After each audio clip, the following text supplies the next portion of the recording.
Welcome to La Vuelta. Yesterday we had a time trial, well, to beat no others. Well, Rowan Dennis certainly did that. Beat everybody else, I should say. What a day it turned out to be. Some great early benchmarks set, but Rowan Dennis was going to be king of the hill. And there was a hill out there. He said the idea was to attack it, crest it, and win it. He duly did exactly that. Good for him. Stage 2, and the Vuelta moves to the road racing proper, and it did 163.5 kilometres it is to Caminito del Rey. Let's hope the sun shines on everybody, and in fact that Vincenzo Nibali can put behind him 2015, where he got disqualified for holding onto a car. Who will it be today? Well, yesterday it was all about one man, and Rowan Dennis, absolutely supreme. Could have been two men, really, if you count Kwiatkowski, who's put in a superb ride amongst the GC favourites. But Rowan is in the red jersey as we take on today's stage. Happy boy?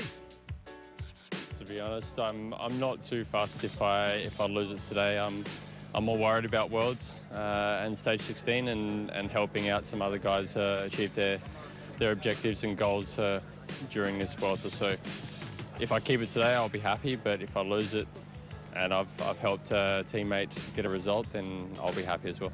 Yes, because maybe you are going to give the jersey to Nicolas or Dylan. Yeah, but if the big threat is that Kwiatkowski wins and he takes a jersey anyway. So look, it's going to be a day where I think someone will take the jersey from me. It's one of those stages that someone that was good yesterday is going to be good today. So look, it's just the way it goes, and if I was here for GC, I would fight, but I'm not. There you go. The man was very, very good yesterday. Teko had a great run, but Kwiatkowski, the man everyone's talking about, surely he must be tired. Well, he's had such a busy season, but this race could well belong to him. What does Nico Portal think? Well, today there's a possibility to win the stage and take the red jersey, but when a rider like Kwiatkowski wants to win a Grand Tour, you have to think about the next 3 weeks. This is a long marathon. What we don't want to do is ride too fast and then win everything in the first 5 days and then just break the engine, essentially. We have to think day by day. Quickly, we will know how we are going. So, take the red jersey today. Would that be too early? I don't think it's ever too early to take the leader's jersey, especially when you fight with other favourites. It means, obviously, it's the best one to have there. The best man will wear that jersey, and that's got to be a good thing. And a good thing is Kwiatkowski. Has he got the backup of a relatively weak, compared to their usual standards, Team Sky? We shall see deeper into the race, I guess. Glorious, 32 Celsius. Read that or hear that and weep, those of you in Northern Europe suffering in the rain and the storms which herald the start of autumn. Summer still very, very well entrenched in this part of the world, and as you can see, it is dry as a cracker that's been left out in the sun. Today is a reasonably testy one, actually, a looping course, and indeed you see the inclines that they're taking on. The first one straight out of the back door, and in fact it begged a response from a committed breakaway, and that's precisely what we have got. And a spirited push it is by they. Gougiar's up there, Seiss from Euskaltel, we've got Mate as well from Cofidis, Lastra from Caja Rural, and Torres up there as well from the Basque Country. However, we also have Pierre Roland and Thomas de Gent, two great breakaway riders who've got Grand Tour wins under their belt in all kinds of terrain. And for the time being, at least, they are holding a margin on a chasing peloton that sits at around about the 3-minute mark. Just waiting to hook up with live pictures as we show you our finish line. 32 Celsius and a little bit of cloud. It's very, very high, sort of almost misty cloud, I think it's fair to say. But frankly, I can't see any of it.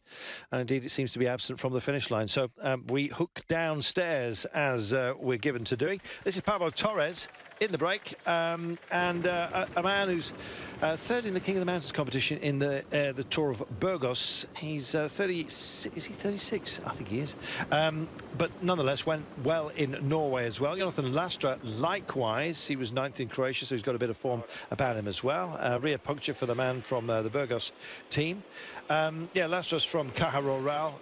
Coven is represented by Louis Mate, the veteran, 34 years of age right now. Heitor Saiz of Euskaltel is also up here. He's third in the fields. He'll be working for Prades, I imagine, later on. He could be a marker for him, but I think this is all about the breakaway today and whether or not it's going to be paired back, and indeed who's going to do the work to catch them. At the moment, BMC are joining the forces up front. Bora had been doing a little bit of work, not too much, you understand, a modicum. Movistar likewise close at hand, and Team Sky, as you can see, skirmishing. Well, after yesterday's time trial, we had some disappointments for some of the GC men who found themselves cast down the order. I guess Alejandro Valverde will be reasonably pleased with the way things went. He finished 16th yesterday, not a bad time trial at all, 24 seconds down. However, today is a stage that really suits his kind of credentials, punchy. Trouble is, has Peter Sagan been knocked out of form because of illness? You saw him step off the bike in the European Championships. He was only 10th in Hamburg. I know he had a bump along the way, which probably hampered him that day.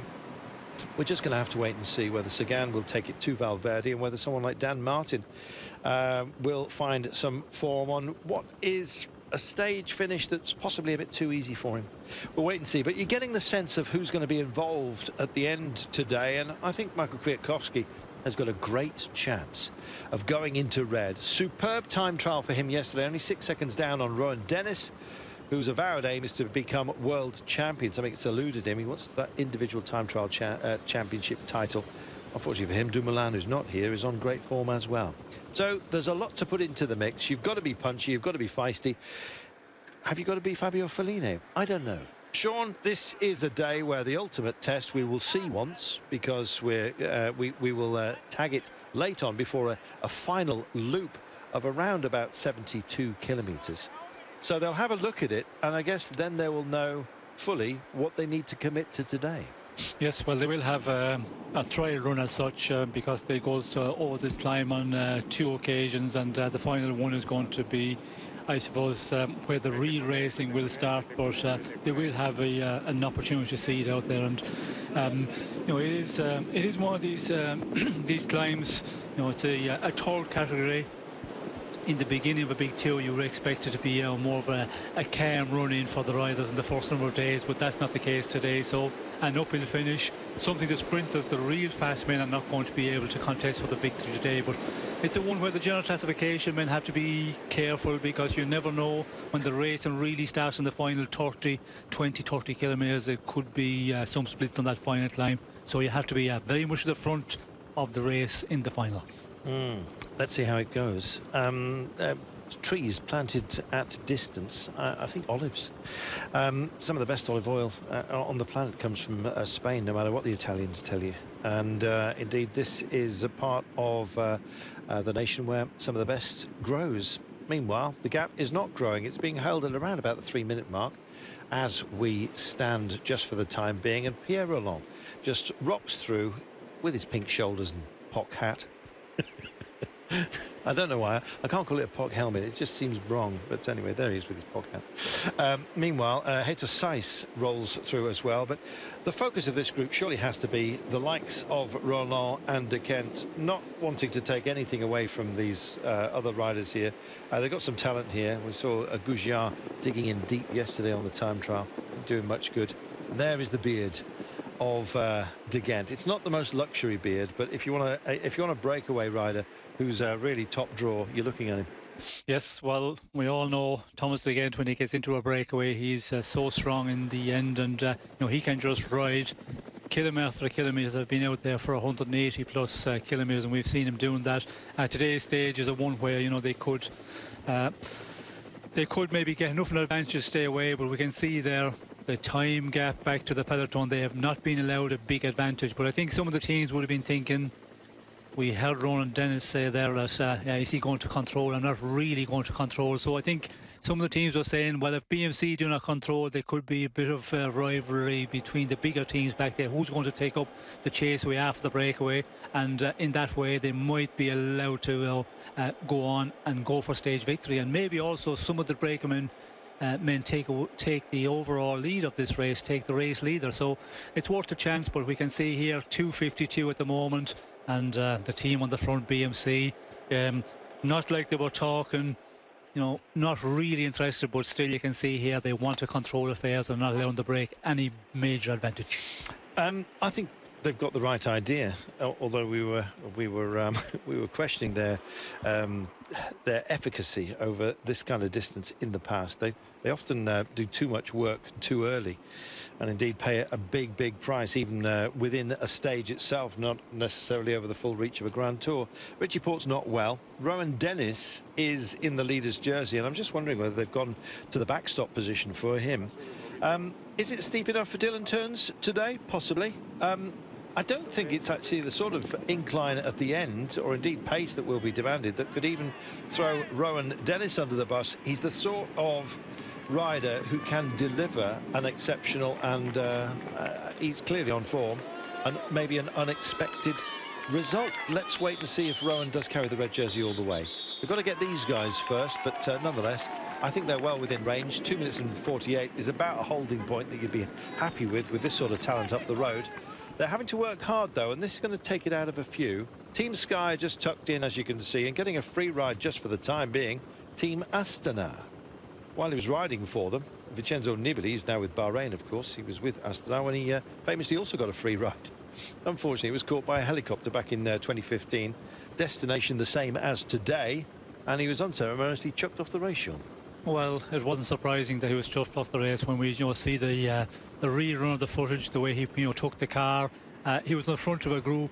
There was a lot of splits there, and in that final, and the groups 20, 15 seconds apart, and the team car come up, and to the front of the group, he just took the sticky bottle, and away he went from everybody at probably 10, 15 kilometres an hour plus, and just went away. And it was when you look at that footage, we did not see it in the beginning. It looked like the team car was going to the group out in front, but at the far side of the car, Nibali was hanging on there, and he just went away from everybody else. And when we see the repeat of it, we just realise, well, there's no way he's going to get away with this. And it was normal that he was thrown off. And you wonder, why did he do that? I think the director sportif as well. I think there was a panic there, because the race was after really breaking apart in the final. And that's the sort of thing that can happen. Esbatio Trentin, the European champion, just looks like he's trying to repin his number. Is he afraid of a Swiss franc fine? Obviously short of cash. But yes, he's trying to adjust himself at the moment, trying to repin a safety pin, no-handed in a pack such as this. Sean, that's a dangerous thing. Well, it's a dangerous thing for some, but the pro bike riders, they can ride there in the middle of a group, and everybody is pretty confident in each other with their bike handling, and we can see there Trentin doing that. Actually, in the results, the communique yesterday, they were saying that the riders, they have to obey the rules, the UCI regulation, that your numbers, you have to pin them on, and you have to have them on 2 numbers in the road stage. And of course, in the time trials yesterday, just 1 number on the rear of your skin suit, no frame number needed. But today they were reiterating that you had to have your frame number, your timing chip, you had to have all of that, and if it wasn't obeying by the rules, well, then you would be open to a fine. And I think that's the reason we can see some guys trying to pin on the number to make sure no Swiss franc fine today. What a throwaway beer money. It must be a great UCI party when they add up all the fines at the end of the year. Clearly they haven't made enough, because they're trying to enforce the boundaries. One thing you're not allowed to do, and the numbers are huge this year, they've tagged on a great big advertising banner underneath the base of them in green, as you will see, and you're not allowed to fold them away. Look at that. How big are these numbers? It's almost like most of a sheet of A4 strapped on your back. They could be smaller, but and the riders would like to make them so, but they're not allowed, and you will get fined if you start messing around. Toe the line, getting a toe back in is Torres after a bike change. 103 kilometres. As you can see, lumpy terrain today. Still scorching hot. It's 31 Celsius, and we have a southwesterly breeze blowing in around 13 kilometres per hour.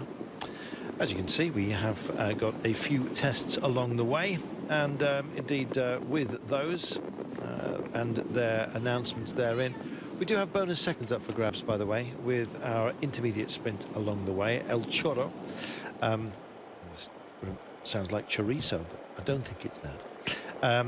Meanwhile, pace being held. Chorizo's a spicy sausage, by the way, for those of you in the game. Playing it right now are BMC, and they don't look overly stressed. I think everyone's happy with the situation as it stands, just for the time being. And I think it possibly will be the quick man. We saw sight, despite the ramp at the end, which we'll talk you through. We saw Viviani a few moments ago in the Italian national champions jersey. There were a good few hills in that one as well that day, and Viviani was equal to them, so don't be surprised if someone like Viviani gets up to challenge the likes of Valverde, Trentin, Sagan. I'm sure will be there. Feline.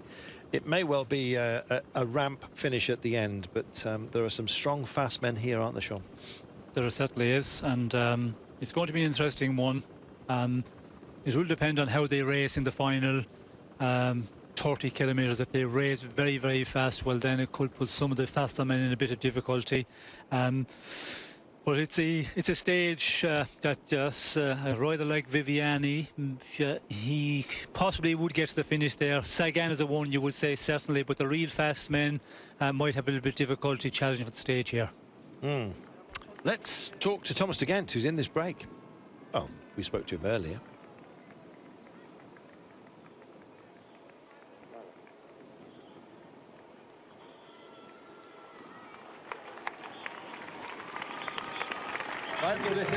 Yeah, of course, the first 2 weeks there are a lot of opportunities to go. So today is the first one, I think. The Vuelta calls today a flat stage. It's not a flat stage, I guess. How's the race going to go towards the end, do you think? Well, we did more or less the same stage 3 years ago. And I don't think it will be a typical mass sprint. It will be probably 60, 70 guys. And Sagan maybe, Trentin, but the group won't be bigger than 50. When you get to the last, let's say 30 or 40k and the breakaway is still away, what happens in the group then? What do you look for tactically? I don't know, I think a lot of things are possible today. Big group in the beginning or a late attack, everything is possible. The last seven kilometers are really hard, and somebody can win from a late attack in the final 7 kilometers. So there we are, Sean, a late attack in the last 7 or so kilometres. Last time we came here was when Esteban Chavez indeed put Tom Dumoulin to the sword, a man who went on to lead the race, only to lose it on the penultimate day, finished 6th ultimately as Fabio Ru came through to take the title. But way back then, Sean, it was a hard approach, so hard in fact that the likes of Vincenzo Nibali were fearful of losing out big time, which is why he was given to a bit of automotive assistance, which unfortunately had him chucked off the race. The team that will make it hard for everyone, I assume, today will be Sky working for Mikkel Kwiatkowski. It could be a day that he goes into red and he will have no fears about the ramp at the end of today, and he can go quickly, as we know. Well, he will definitely have no fears. We know Kwiatkowski, he is a super climber, and when you look at the position he's in, he's certainly in a great one there, you know, sitting in second place, just 6 seconds down. Ronan Dennis is going to be an interesting one, because if he gets a bit more motivation than he has been talking before the stage, he didn't seem to be really too concerned, but sometimes, you know, he's going into this one relaxed, and that is maybe a better way to be, because then the pressure's off, and he's definitely capable of doing it if he really wants, you know, to really push himself 100%. And that is the interesting thing here today. Who's, you know, going to be really hungry for it? The stage, of course, there's a lot of riders want to get the stage, and will it change the overall general classification? It is quite possible, but we'll have to wait and see how they manage in the final. And the 4 stays as well, you can look at some of the riders here. At Trentin, for example, he's very capable of winning a stage like this, and a lot of other riders as well. At Brambilla, there's some riders who will maybe try and attack in the final. So it's a one where there's different tactics, I think, with different teams and different riders. And the early days of a big stage as well, some of the riders you would expect maybe to be up here to challenge for the stage today, maybe not really in the rhythm yet, so they need a day, 2-3 days to get into that. So they might not be as performant as they would like to be. So you have to consider all of that at this early stage in the 3-week tour. Yeah, indeed. Ryan Dennis, whether it's down under or indeed in the United States, has gone up some pretty sterling inclines against opposition such as Peter Sagan, incidentally, and indeed succeeded. So he can't be discounted. And his abilities yesterday, well, the level of pain he's able to take, even over a short run, as per yesterday. He was in full attacking mode, very aggressive, Sean. In fact, Dennis saying at the top of, or after he finished yesterday, that his idea was to attack the hill. And he knew if he was ahead at the top, he'd be able to bring it home after that, because he trusted his abilities on a flatter section after that. So he knew he had the beating of Kwiatkowski, provided he was ahead at the peak. And he delivered everything, almost like clockwork. It was brilliant. Yes, well, again, he is the specialist of prologues, time trials, and yesterday he went out there and did the business real well. And there was the pressure on him because he was talked up as the big favourite of all the guys here, and when Kwiatkowski posted up that real strong time, of course there were more pressure on because he was going to be aware of that immediately, and he just went out there and did what he's very good at and got the business done, and just won it comfortably in the end. Well, here we are. Simon Geska probably our favourite for today, but I can't see his luxury beard on hand. Tusveld just getting a change here. In fact, no hurry at all, which proves that today's pace is not a punishing one. And in fact, a few of those who've stopped for comfort breaks, we've seen a few of those as well. It's almost at the behest of everybody. Just under the 100 kilometres to go marker. And yeah, it's one of those stages which has to be dealt with some drama at the end. By that I mean, all right, you've had some early attacks here, and they're busy hoovering up the first mountains points. Incidentally, the first KOM, so the virtual leader in the King of the Mountains competition. Apologies for not bringing you up to speed on that a little bit earlier, but Luis Angel Mate, it was the 34-year-old for Cofidis, who just edged Thomas de Gent on that. Goodness me, how many are racked up here, Sean? It looks like somebody's been down. Yes, well, we can see there's a number of the Sunred riders who were in difficulty there. We just see it a moment ago, and 157, Tusveld, Martin, and another two of the teammates there just checking out their bikes. I think, as they're riding along there, maybe, not concentrating fully at the moment. We can see the way the peloton is being pulled along by BMC, and that's what can happen. And you come into a corner a little bit tighter, and maybe some of the riders as well panic a bit and decide to go straight on. And he could take a number of riders with him. I think that's what we've seen there. But it looked like everybody back up, nobody really injured from that. And of course, bikes and material. They've got lots of that in the teams. If that's damage, is not a problem. So long as the body is intact. Yeah, I think that was the rider unclipped and just stepping off the bike, to be honest. I think the bike went down, but the rider not. You saw as well that a lot of gravel at the side of the roads, a little bit of fractured asphalt on either side as they come through, and the comfort brakes rein in. Nobody really in attacking mode just for the time being, and they want to hold that brake. Don't want to let the lead go out just too much, because they've got some quality up front that we've mentioned, and two of them almost centre of your screen as we speak. Pierre Roland in the pink, as you can see, just in the centre of this group right now, and Thomas de Gent himself, the ultimate breakaway artist, you might say. It's interesting as well, with the King of the Mountains jersey up for grabs in a category 2 at the top of the day, it was always going to draw a response from the invitee teams, and guess what? 4 of them went for it. Torres from Burgos, Lastra from Caja Rural, Mate from Cofidis, and indeed Euskadi Basque countries, Seis. No surprise to see them up there, and I guess if you factor in Pierre Roland and Thomas de Gent, there was only one place left in the breakaway train, and that went to Alexis Gougiard from AG Tour Le Mondial. Some bumps and bruises then, and Omar Freye, it is one of those that I think could have been a feature at the end of today. Let's hope the bump is not a serious one. for the big man. Bent over. You can't see the full extent of him at the moment, but yeah, he is a hard man as well to dispatch on a stage like this. And you never know. Can get up there. Has done it on the big stages, of course. Took a terrific win in the Giro as well. You may remember, great stage victory for him. In fact, he had more than one to his name. 95.2 kilometres to go, and it is just under the 3-minute mark. So, few nudges out there. They're regathering themselves, and the push on through what feels like a bit of a transition section to this stage.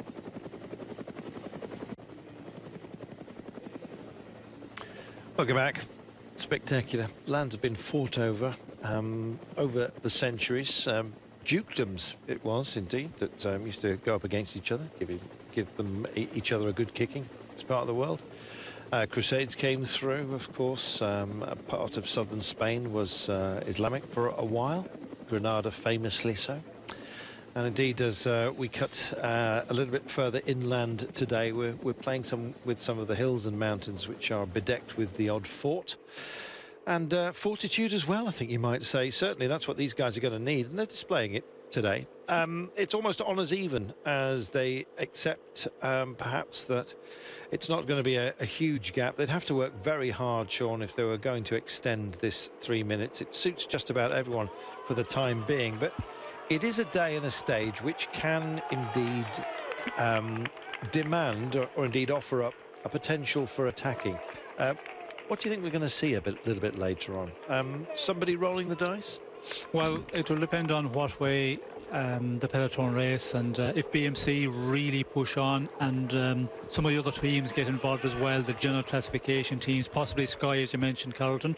If that is the case, well, then the pace will be very, very fast in the final, and it's going to be difficult for anybody to get out of the peloton. You have teams like that and that quality riding and setting the pace on the front end of affairs, so that will have a big bearing what happened in the end. But here it's suiting the peloton definitely. You know, 3 minutes at the moment.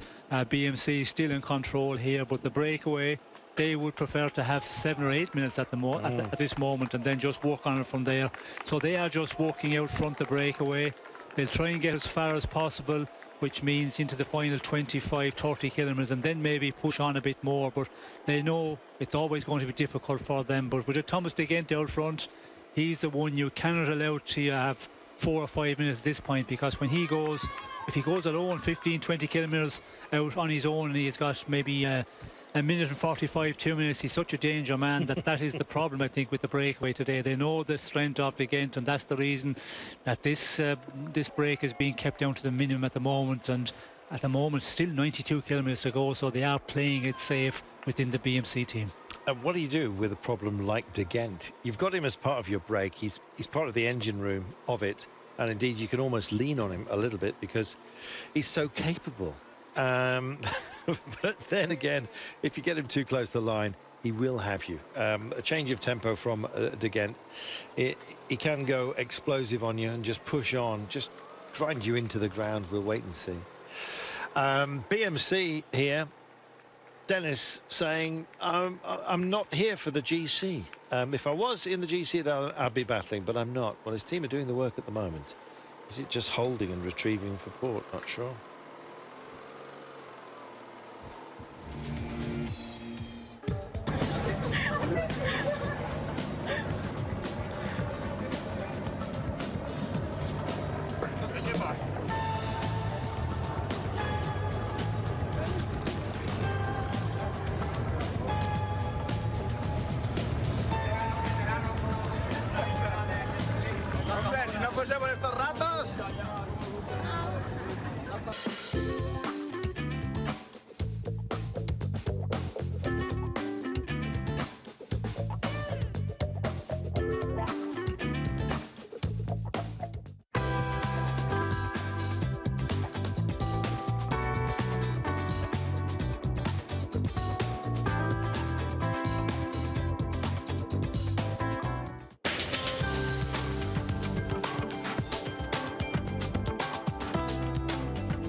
And proof, if anyone needed, that it's not just the legs that do the work, it's the thumbs as well on social media. Great to see Ventoso going for an impromptu swim at the end of the time trial yesterday. The water was incredibly inviting, almost mirror flat, as you saw. And there you go, a little bit of a feed zone bump for the Aussie champion, Alexander Edmondson. I don't know whether he came off the bike and then just decided to go and grab himself a knapsack, a nose bag, as the great Dave Duffield used to call it, and then before he remounted and got back on with it. We shall wait and see. Mikael Kwiatkowski, he said at the top of today, as these guys continue to extend, as the peloton come through the feed zone, it gives them a chance just to grab a few seconds. It could go up to 3.5 minutes because their feed, of course, comes from the cars that are servicing them. So it's easier for them to maintain sustenance than it is for the pack, who, of course, have had to stop at the feed zone to take on their bags, which is why this gap will go up to about 3.5 minutes before it's gradually pared back. Meanwhile, what I was saying about Mikael Kwiatkowski, said some teams are just going to want to make a selection for the riders, and it could be that they do some work. Valverde, he's thinking Movistar, and possibly UAE Team Emirates for Dan Martin. It's only the second stage, and it's a very, very long event, this one, he says. Kwiatkowski said this morning we're approaching the race day by day. Of course, you've got to take an opportunity to win a stage if it offers itself up to you as a potential win, but they don't want to kill themselves out there. This is a man who's conscious, Sean, of how much effort he has put in to the season so far, and people are amazed that Kwiatkowski is still looking so strong, but for how long? Well, that is the question, and does Kwiatkowski know himself, how good he's going to be? It's okay when you start out yesterday's stage with an opening prologue, you win that, you can be feeling good for that sort of an effort and that sort of distance. But as the race go on, if there's fatigue within the body there from the Tour of France and the other races since the Tour of France, well, then that can start to tell, and they'll not really get the feeling of that until we get into the final week of racing. When you get to the end of the second week, you start feeling, in the morning time when you wake up and after a difficult stage, the following day you will feel, the traces of that effort from the previous day. Where if you're really in good shape, you're recovering that much better. So the riders, they will know that from feel as well, and the recovery is very important. So for Kwiatkowski, I think he's going to just ride this race, see how it goes in the first 10 days, 2 weeks of the race, and then just take it from there. So I think, walk from week to week and see where the body's recovering. And that is the case for, some of the other riders as well, who've had a pretty heavy programme. The riders who are coming back from injury also, you can be feeling good, the training can be going well, but when you go into a race, you do the 10 days, 14 days of it, you can be feeling good. And if you're feeling better as the race go on because you've been out for a while, well, that is the real good sign, the real good feeling to have, and that gives the riders extra motivation, and you go on from there. So you have to wait and see after, I suppose, the first 10 days, 14 days of racing, and then take it from there. But you cannot afford to lose anything in the days like we have here today, the first road stage. You have to stay up there and stay with the other favourites, not lose any seconds at all, and that will be the case for the the earlier part of the race. Yeah, as you saw, Team Sky just sitting in behind BMC, who are doing much of the pacing at the moment from the peloton, just to hold the break at bay. It's extended out to just beyond the 3.5 minutes that we were predicting post feed zone for the peloton. They'll pick the pace back up. I suspect that clock may well start to bounce back the other way. Meanwhile, just back to Kwiatkowski, he also said this morning that he thought that second was absolutely the best he could have done yesterday, behind Rowan Dennis, an out-and-out specialist. He said, but very happy with the start of the Vuelta after racing in Poland. Tour de France and the Dauphiné were also backed up, of course. Dauphiné, then the Tour, and then Poland, and now La Vuelta. He himself said he didn't expect to be in such great shape for so long, so he's asking the questions constantly of himself, and that's what riders do, Sean. They listen to themselves physically, don't they? Yes, well, I think Kwiatkowski, he knows that he's done quite a lot of racing, and very difficult racing as well. The Tour of France, we see the way he was riding there for Team Sky. in the very end of the stage when you have to ride up those climbs very close to the finish when it's a mountaintop finish, and he was doing excellent work, and all of that is going to accumulate fatigue as he gets further into the season. So for him, he's just thinking as well, will I be able to go all the way at the level I need to be in a 3-week tour, which is this Vuelta. So I think he's kind of preparing himself, and he's given that answers to the press as well, that maybe I mightn't be that good as this race go on further. So it's just a wait and see situation, and he can do no more than that. You just have to see how the body is feeling and take it from there when you get into the very final of this race. Indeed.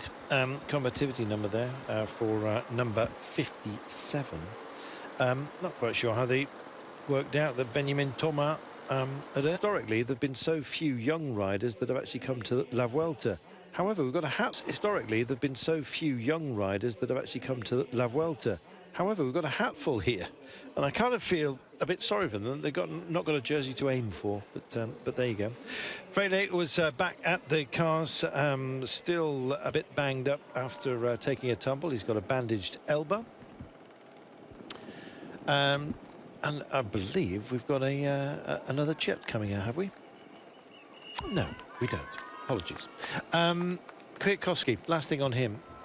He said this morning that he hopes the fatigue will never come, and that's they are the words of a man who expects it, but for the time being it remains absent. So yeah, good on him. If you're seeing a King of the Mountains polka dot jersey, it's a blue polka dot. You can see it dead centre of your screen if you just look back about position 10 as we speak. That's Nelson Oliveira. He has the honour of wearing it today. They just wanted to get the jersey out there, despite the fact that he has no points. So yes, today, because we have had some mountains points, for the time being, a category 2 test, Sean, has been offered up today, and the points are not exactly sparing. It's a decent amount for a category 2 here in La Vuelta, and the man who will wear the King of the Mountains jersey will be Luis Angel Mate. So finally we do indeed have the jersey properly honoured. It's owned for the time being, and it's going to be taken off the back of nobody who owns it at the moment, just borrowed. 4 minutes and 7, gap has gone up. That feed zone was reflected in a proper enhancement of the gap, Sean.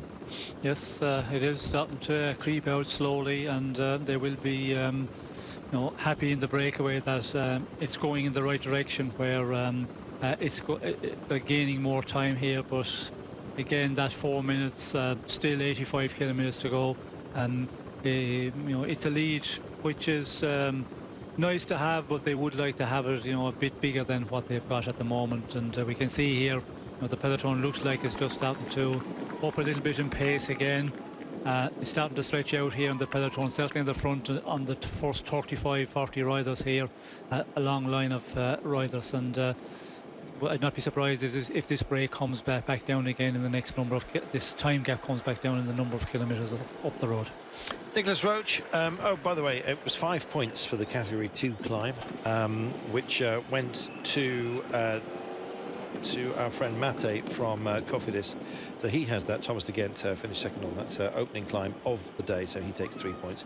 And just the one remaining point was taken by Pierre Roland. May well start amassing a few more deeper into today. In fact, when we get to our next climb, and we're not that far away, we've got an intermediate sprint which will gain some bonus seconds, 3, 2 and 1 along the way. And in about 12 kilometres time, we'll be at the peak of the Alto de Gila Jorge, and that is where our finish is, Sean. So essentially we're just approaching what is our big circuit of 72 kilometres. Yes, it will be, and it will be an opportunity for the riders to see this final run in, the final number of kilometres. Riders who haven't been here before in the past years when we did finish in this area.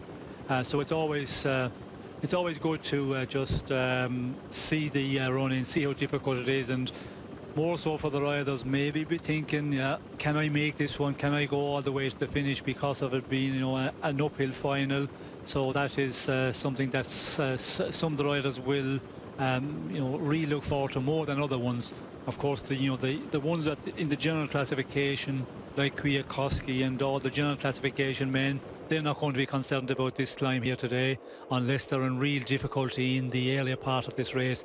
But it's the guys who are there with a possibility of getting in there, staying with the leading group. As we heard some of the riders saying, it could be 40, 50 riders, maybe 60 riders at the end. If you can stay in that group and you're a bit of a fast man, well, then you always have the opportunity of having a go for the stage victory today. Pace change in the peloton. They found 10 seconds in very, very short order, which shows the sort of power that they have back there. BMC, who are they working for today? Well, Nico Roche is still looking for a contract for next year. Apparently a few offers on the table.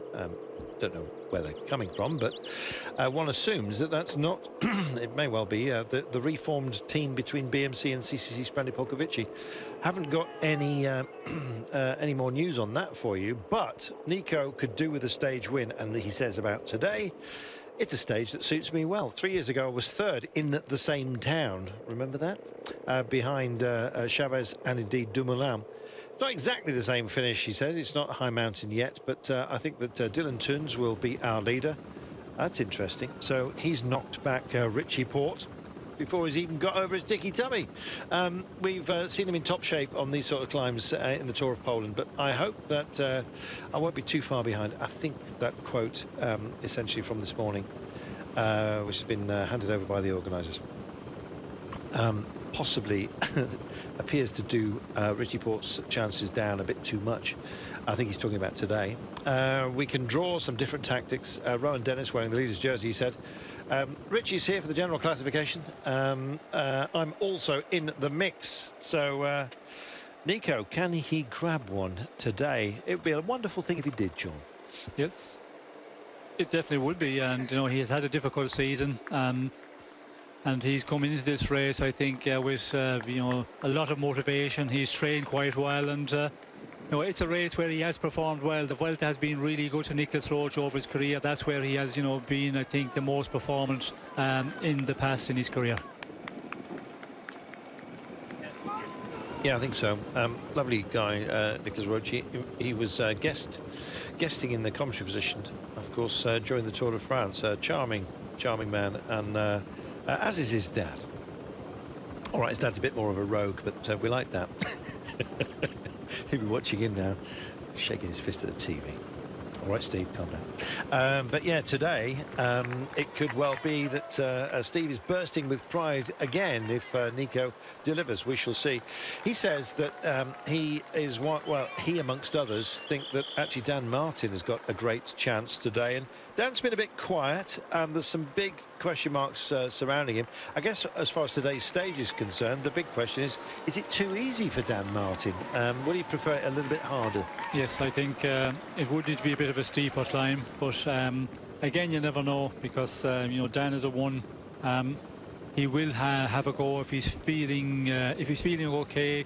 As we've seen him in the big tours, he's always prepared to attack at times, you know, when you're least expecting it. And you know, an uphill finish is always a one where he is a danger man, but you know, you would expect more riders to be faster than Dan Martin in the end. But again, you know, if he goes in the attack at the right time, when there's a little bit of a slowdown after maybe a time where there's somebody else being pulled back after an attack, that is where he's real danger. So you could see Dan Martin having a go here, but there's many riders here I think will be thinking and having a go in the final 2 or 3 kilometres. Then there's other riders who will just wait, try and just stay in there in a good position and wait for the very final sprint. So it's one of these stages where there's a lot of different tactics being played. If it was a real difficult mountain, well, then you could pick out the riders much easier, because it would be the real climbers who would be in contention to get the stage victory. Where here, there's quite a mix of riders who would be the ones who would take the stage here this evening. Well, during our sort of a pit walk, if you like, if you'll excuse the analogy, Dan Martin today, just before he clipped in and rode off, said it will be pretty hard, and when asked directly whether he's going to have a go today, he said, well, I'm here to try and win stages, so of course I'm going to have a go. Usual direct Dan Martin, who I must say over the last season has been amazingly relaxed, and it seems to suit him well. It's like he's able to take punches, it seems, a lot better without taking offence. and that's a great thing. We'll see. Every day's an opportunity, he said today, and today is one of the few that suits me. Don't think this is going to be an easy stage. He says it's pretty hard, quite tricky, lots of twisty roads, ups and downs. We've virtually seen no flat today, Sean. He's right. Yes, it's not an easy stage at all, but the way they've been riding, you know, it hasn't been too strenuous in the peloton here. They've been just setting a strong pace all the time. So for most of the riders here, it's not a major difficult day, but in the end, you know, the accumulation of kilometers here and undulating stuff, some riders will pay from the end. And the ones maybe who are not in the best shape for the moment, whatever reason that may be, they will probably, you know, feel that little bit more tired in the end. We're going to take ourselves a brief commercial break, except for those of you watching on the Eurosport Player who have uninterrupted coverage of La Vuelta. Sean, that's the question. Just asking ourselves the question about the walkway of death, which we've just seen. Just some wooden staves holding a platform together that looked like, I think, a nicer expression would be a skywalk. But it looked a bit precarious, I must say. We're climbing, Sean, and we're heading up to the El Charo, and indeed our finish line. In fact, I think we may be rocking through it fairly soon, about the 72-kilometre mark. Beautiful high ground, and we're playing with some of it today, as you can see. Shortly, we're going to be hearing from Juan Antonio Fletcher. There is a little bit of the walkway. You see the passageway. You can also see what looks like a there we are, the Caminito del Rey, the King's Walk, essentially.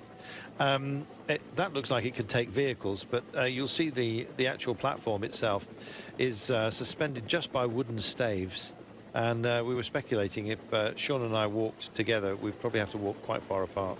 Of a significant amount of body weight in excess of Sean. I don't think you'd like to go along that, Sean, with me alongside you. Could be. Well, could be I dangerous. think I'd get a structural engineer out first before I'd attempt it. You know, I could be offended by that, but I'm going to move on. 4.2 kilometres until we get to the top of the climb, and then we'll be hearing from Juanto. Meanwhile, Pierre Rolland just cools himself down. There's a King of the Mountains jersey at the end of today up for grabs, you know, Sean, and that's no small beans. 2 Category 3 climbs to come, which I think offer up handsome reward. 3, 2 and 1 points, and so De Gent, who's already got 3 points, would take the lead if he wins the next one, and indeed the man who took the first Category 2 climb at the beginning of the day fails to score. This is Zacharin. Now, he had a reasonable time trial yesterday, but it looks like he's had a tumble. He's one of these riders who he's always on the deck. What's going on? Well, has he been on the deck? That is the question. We can see there that he is getting treatment from the doctor's car, but maybe it's a Hornet? an insect bite, who knows, but we can see there the doctor wants to get him to the other side of the car, so what is the problem? I'm not sure. He's got a bandage there which looks like a pressure bandage, and that suggests that he has actually had a sting. You put a pressure bandage on a hornet sting. There's that walkway we're telling you about. Would you trust yourself out there? Sean wants a structural engineer before taking a walk. It's impressive, I must scary. say. Yeah, exactly. You don't want to be bungee jumping off that. So the Caminito del Rey picking its way around these reservoirs, as you can see, and lakes, as we are collectively as a group. Still got 7 up the road, and they're just heading towards this climb. Beautiful, isn't it? Absolutely glorious. And that sort of verdigris colour that you so often get with mountain spill. The Alto de Guadalajara at Sean, 2.8% only, but 7.1 kilometres, so a bit of a drag, and some points up for grabs at the top. Yes, well, it is a nice climb, but you know they're riding here at a strong pace, but you know they're not really racing full on at all, either in the breakaway or in the peloton, and that is the point of the race we're at the moment. Still with 75.6 kilometres to go. for the breakaway, it is important because they have picked up points already in the earlier part of the day. So the points available now for the breakaway guys, that is going to be important because that could decide who has the mountain jersey at the end of the day. With the advantage at the moment of 3:52, it doesn't look like that the break will go all the way to take the final mountain classification point at the very end of the stage. So we will see, I think, a battle here for the mountain classification points, which are coming up 3 kilometres further up the road. Some gentlemen with hard hats here, and I suggest you might want to wear one if you were taking on this. They spent some money to repair it not that long ago. Indeed, some sections have been metallised, as you can see, some concrete steps as well, but a lot of it still wooden plankage. And if you fancy visiting one of these little grottos, turning yourself into a troglodyte, albeit briefly, then why not? I think it was Lars Bohm who's queuing up at the medical car. Still hasn't, well, if he was stung, it must have been by a swarm of them, because there's iodine going on all over the place at the moment. And poor old Zakarin, has he been through a tumble dryer? I'm not quite sure whether he's been down or not. There's no tears or signs of anything else. I just wonder if he's unfortunately been a victim of a hornet's nest. We're guessing for the time being because we don't have anything definitive. But the bandages are going on. They were tending to his knee a few moments ago. Whatever it is, Sean, he's not in good shape. Well, it doesn't look like that. He's in good shape because still there with the race doctor's car, and look like he's putting bandages on. So it doesn't look like that he's been on the deck. We cannot see anything on his jersey or his shorts, his elbows, his knees. Doesn't look to be any road rash. So don't really know for the moment what the problem is with Zakarin. I don't know. Maybe he slept with a with a scorpion. It's known in this part of the world. By accident, of course. Found one in a sleeping bag once. That was I was very quickly out of that sleeping bag. It's all in the book. 74.5 kilometres from home, and well, they're holding station out front. In fact, they've found another minute since before the feed zone, and time gained indeed is reflected here. Just under 2 kilometres to the top of the next climb. They will battle for this, Sean. They may well have rolled through the intermediate sprint with an alacrity. But right now they will be after these mountain points, because one of these guys at the end of today is going to be in the King of the Mountains jersey. Yes, well, we will see a sprint here between the riders who are challenging for the mountain classification jersey, and we're getting ever so close now. And yeah, will there be just a sprint to the line, or will somebody try and go for a long one? We're getting to that point on the road at the moment. It's being reported by Race Radio that Zakarin in fact did have a crash earlier on today. He obviously went down on all points, knees, wrists and elbows, and saved his jersey and shorts, because couldn't see any damage, but clearly he has, I'm afraid. That's what they're declaring at the moment. That's from the medical car, so they should know. 73.8 kilometres then, and still just over the 4 minutes mark, and we're looking at a peloton here with a lot of people who are getting a bit of a free ride. Meanwhile, out front, guess what? It had to be to get set off in pursuit at the moment. Lastra it was that took the last climb, and he knows if he tags on to Pierre Roland, he'll still be ahead in this particular game. Will he go by him? And indeed, it was Mate, I beg your pardon, from Cofidis, excuse me, who's just about to come through. And just as they're battling it out, we cut back to Richie Port, who gets a bike change. Can we get back to the battle for the King of the Mountains jersey? Thank you. Roland backs out of it. I believe that's the KOM point, and it looks like our friend from Cofidis is going to have his fun here. Thomas again is going to roll over to take 2 points to add to the 3 he's already got. And indeed, there you are. Fortitude and determination from the invitee teams, one of which is Cofidis. And Luis Angel Mate, who got 5 points for the category 2, now makes it 8 with 3 garnered from this one. A happy boy. Yes, well, he will be a happy boy, and you know, it's impressive there from Luis Angel Mate, the way he sprinted against the other riders. And we could see when Pierre Roland went, he was immediately in the wheel. He wasn't going to, you know, leave anybody get any advantage at all as they went for that mountain classification sprint. So he's in a real strong position now at the moment to take the jersey for the mountain classification at the end of today. And it was exactly the same result, by the way, from the Category 2 test. So he's got 8 points. Thomas de Gent has 5, and Pierre Roland has 2, garnering 1 point for finishing third on both the Category 2 and the Category 3. 73 kilometres from home, just waiting to hear from Juan Antonio Fletcher. Interesting that Bora have decided to come and add to the impetus. This is for Peter Sagan, but potentially as well for Jay McCarthy, both of whom could have a dig at the end of the day. There's a lot of teams with a lot of options, and that's what's wonderful. Here we are, 50 metres from what will be the finish line at the end of today, and you can see, Sean, it is a lumpy old one. And when you see it now, our audience for the first time, and indeed the riders as well, with a pretty heavy crosswind on this peak, you realise that maybe someone like Dan Martin will have a go. Well, we can see that final kick-up is a difficult part of the final run in here, and yeah, it will give the opportunity to some of the climbers when you have a difficult run to the line like that. If you can get your position right, it's always possible for somebody, but yeah, will it be difficult enough a number of kilometres out? That is the question, and that depends on how they race this final kilometres of this stage.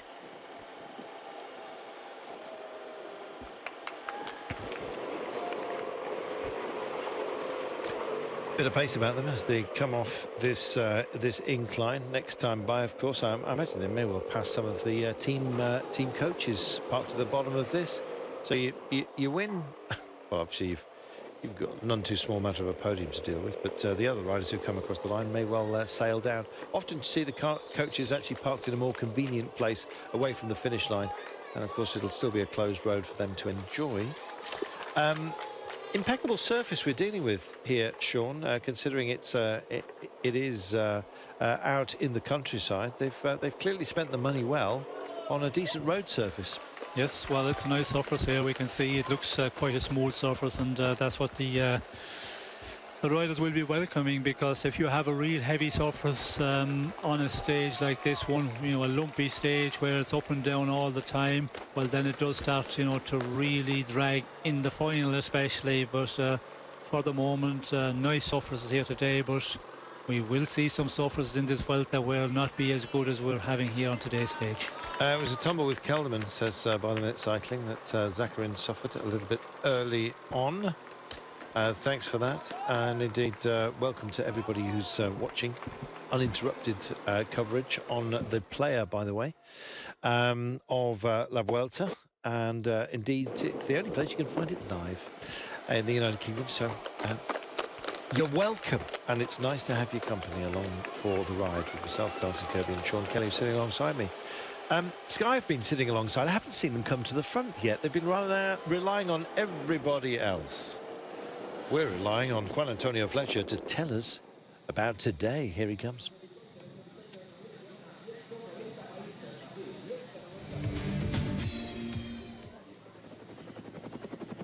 One of the beauties of cycling, and the Vuelta a España in particular, is that it allows everyone who's following it to discover new places. Today, we venture ourselves to come to this place, Caminito del Rey, which is something of the King Path. It is a comb that at some sections, it has up to 1 meter width and up to 100 meters of depth. We have to say that it's gorgeous walking here, and it's quite special in particular because it makes it actually scary. You don't know whether you're gonna fall or something's gonna fall on your head. But adventure is that, not really knowing what's coming up.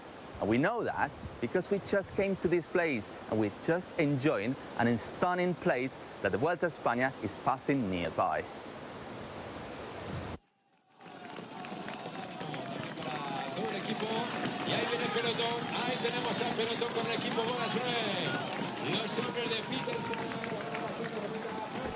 It is absolutely glorious. Juan Antonio will be bringing us more sights and sounds, indeed, of La Vuelta throughout. Great to have him. Meanwhile, they cross the line. It could be a bit feisty. I don't think the road's going to be this busy by the time we get to the end. I've just got this feeling, Sean, that Team Sky are girding themselves to impose a punishing pace later on today. And indeed that Kwiatkowski may well be going into red. There you go, I've just put the crystal ball away. Well, it will be an interesting one. See, will Kwiatkowski be able to, you know, just distance, first of all, Ronan Dennis, because you can see that run in there. It's not something that Ronan Dennis is not capable of doing, and you know, if he's on good shape here in the final, I could see Dennis just holding up there. And you know, let's not forget, in the Giro this year we did see he was climbing really well when he got into the rhythm of the race. He was exceptionally good on some of the more difficult climbs. So this is going to be a real fast final, and Sky will appear, but for the moment they are, you know, just sitting back and allowing BMC to control the race. Bora now starting to push on here a bit on the front of affairs, but it's normal that Sky, you know, they're not going to contribute at all here at this point, still with just under 70 kilometres to go. You know, they will be remembering the Tour of France. They did not get a lot of help from other teams when they were controlling the race, so they're just going to, you know, get a bit of payback time here. Yeah, I think so. You brutalise a team like Team Sky, they've got a very long memory. So yeah, I mean, if Team Sky with, let's be fair about this, it's not their #1 roster. However, if they then still, even with, let's say, some of a team which is made almost entirely with support riders, let's put it that way. Kwiatkowski, of course, was a support rider for Geraint Thomas and Chris Froome as all season, it seems. But yeah, if they still win this entire Vuelta, I think there'll be some even more disquiet amongst the teams, that even their, if you like, their second roster is capable of beating everybody else. Well, that's something we'll have to wait and see, but it is very possible when you look at the Team Sky here. You know, the riders they have got who are capable of doing general classification, and the riders, you know, who can ride on the front of the peloton and control the race. They're certainly doing that with the team they've got here. And you know, Richie Porte said very recently there, he said, in the Tour of France, the only way to beat Sky if all the other teams with general classification men just start attacking Team Sky. And I think, you know, that's not forgotten very, very. It's getting warm. Pierre Long just tucks a banana in his back pocket, as you're given to doing. That's a sizable one, I must admit. Spectacular. 3 minutes and 32 seconds is the gap. He's just stocking up, and as you can see, potentially the pace has been knocked back just a little bit. A few riders, some significant ones as well, just showing signs of not sustaining the heat very well. Peter Sagan has just taken on 2 bidons, presumably chilled ones, and basically taken an impromptu shower. He doesn't look comfy, Sean, at all. That's bad news for Sagan fans, of which we count ourselves as 2. Well, yes, he looks like to be overheating a bit, but we can see here his team is riding, you know, very strong on the front, and he's on the very rear of the peloton, just pouring water over his legs, arms, and onto his head. We can see here he's just, you know, third or fourth from last. He's taken a number of bottles. Well, we can see they're stuffed down the back of his jersey. I don't think he's in that much difficulty, because if he was, you know, he would just call the team director of the team car and ask his teammates up front just to slow down a little bit, and it doesn't look like they're doing that. You can see the way they are pushing on big time here. One line of riders. So yes, Sagan maybe, as you said, Carlton, maybe he's been, you know, too long in the kitchen last night or this morning. with his Bora, what do you call it? Or a kitchen. I'm trying to describe the I don't know, the thing that takes the smells away. He's got one, obviously, and knocks up a fine casserole. Meanwhile, as you can see, we've got a split here. The pace is not suiting everybody, and I imagine the heat is also starting to factor in. Adam Yates just bouncing towards the rear here, as you can also see, and Peter Sagan has not looked comfortable today.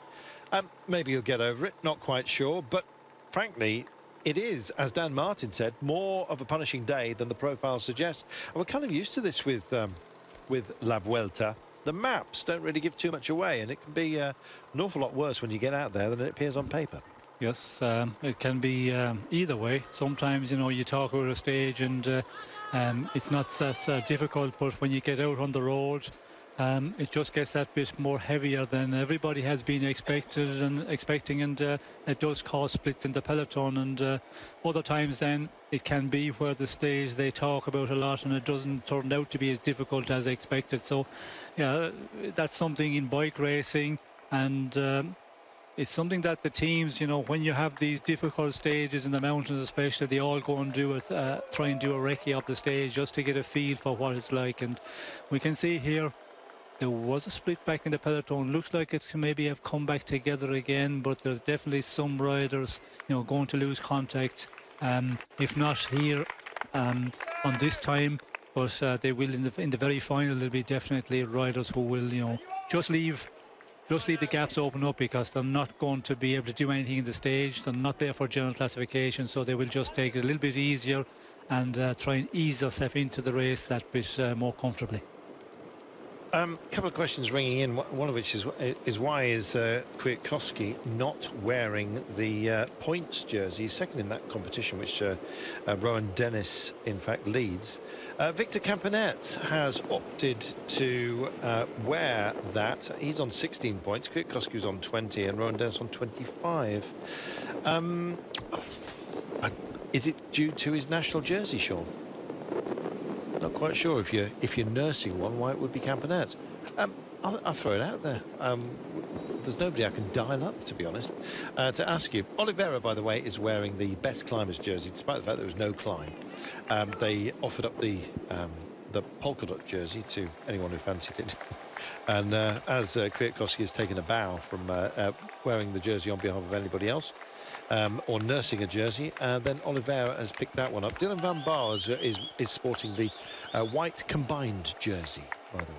This is the second feed in very short order, and I imagine this is bottles, Sean, and a lot of very, very chilled ones as well, if you're lucky.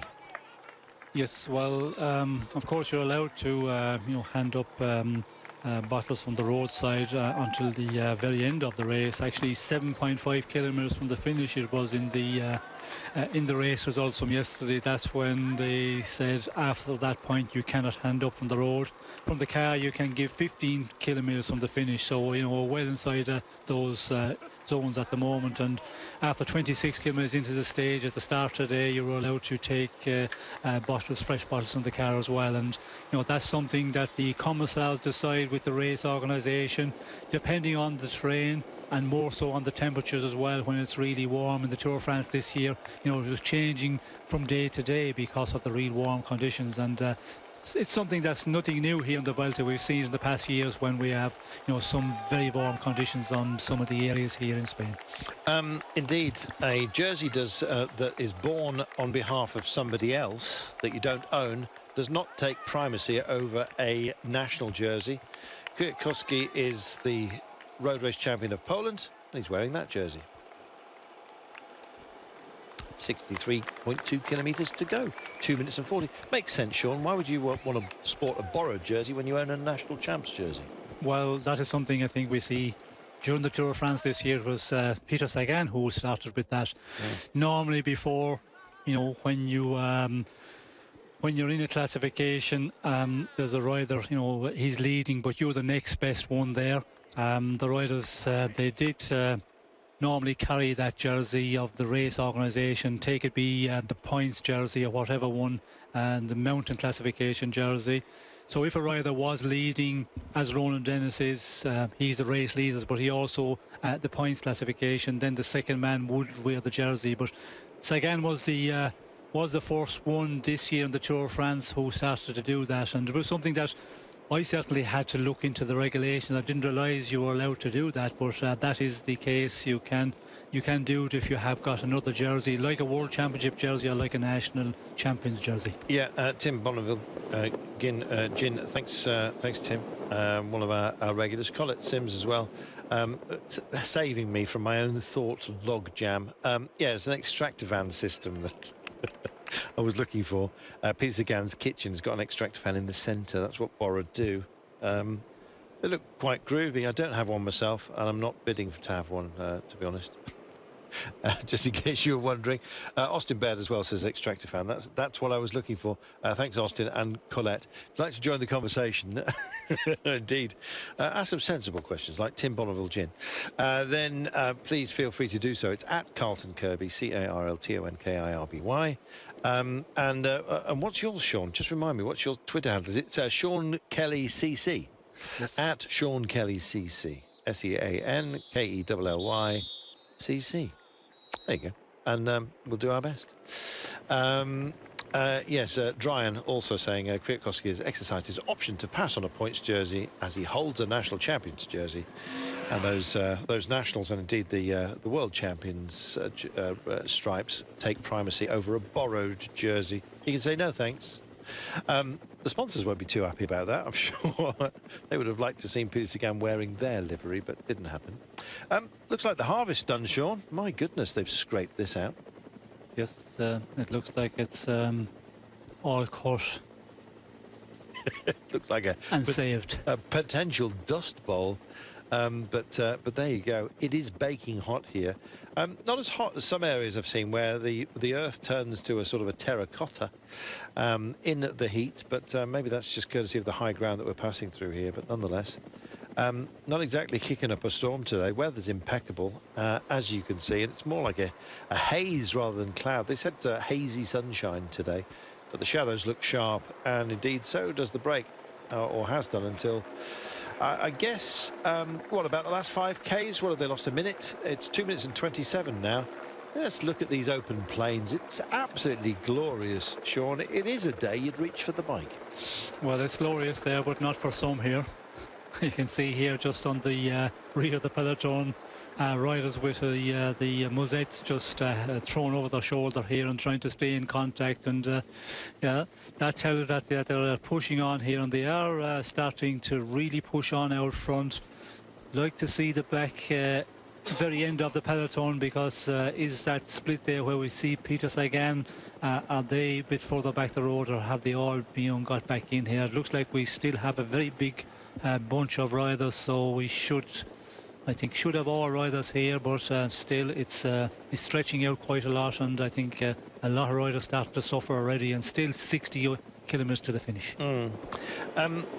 I still sort of miss that. It's strange really to have a shorter roster that's been imposed by the UCI for Grand Tours. 8 now, down from 9. The idea was that it would open things up and you wouldn't have quite so much options as team support.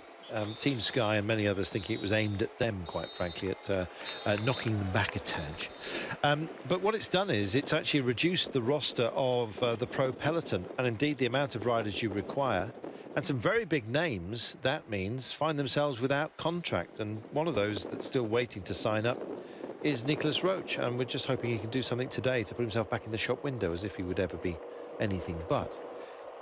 The point is, though, Sean, when we're talking about, when we're looking and searching for youngsters to come through, particularly from nations such as Spain that have been blighted by financial issues over the last few years, the roster of places that are available seems to have become more difficult to find a spot, that is, if you are a young rider, because there are so many pros, capable riders out there, those names familiar to everybody, that find themselves without contract, and they're going to be at the top of the pecking order, aren't they?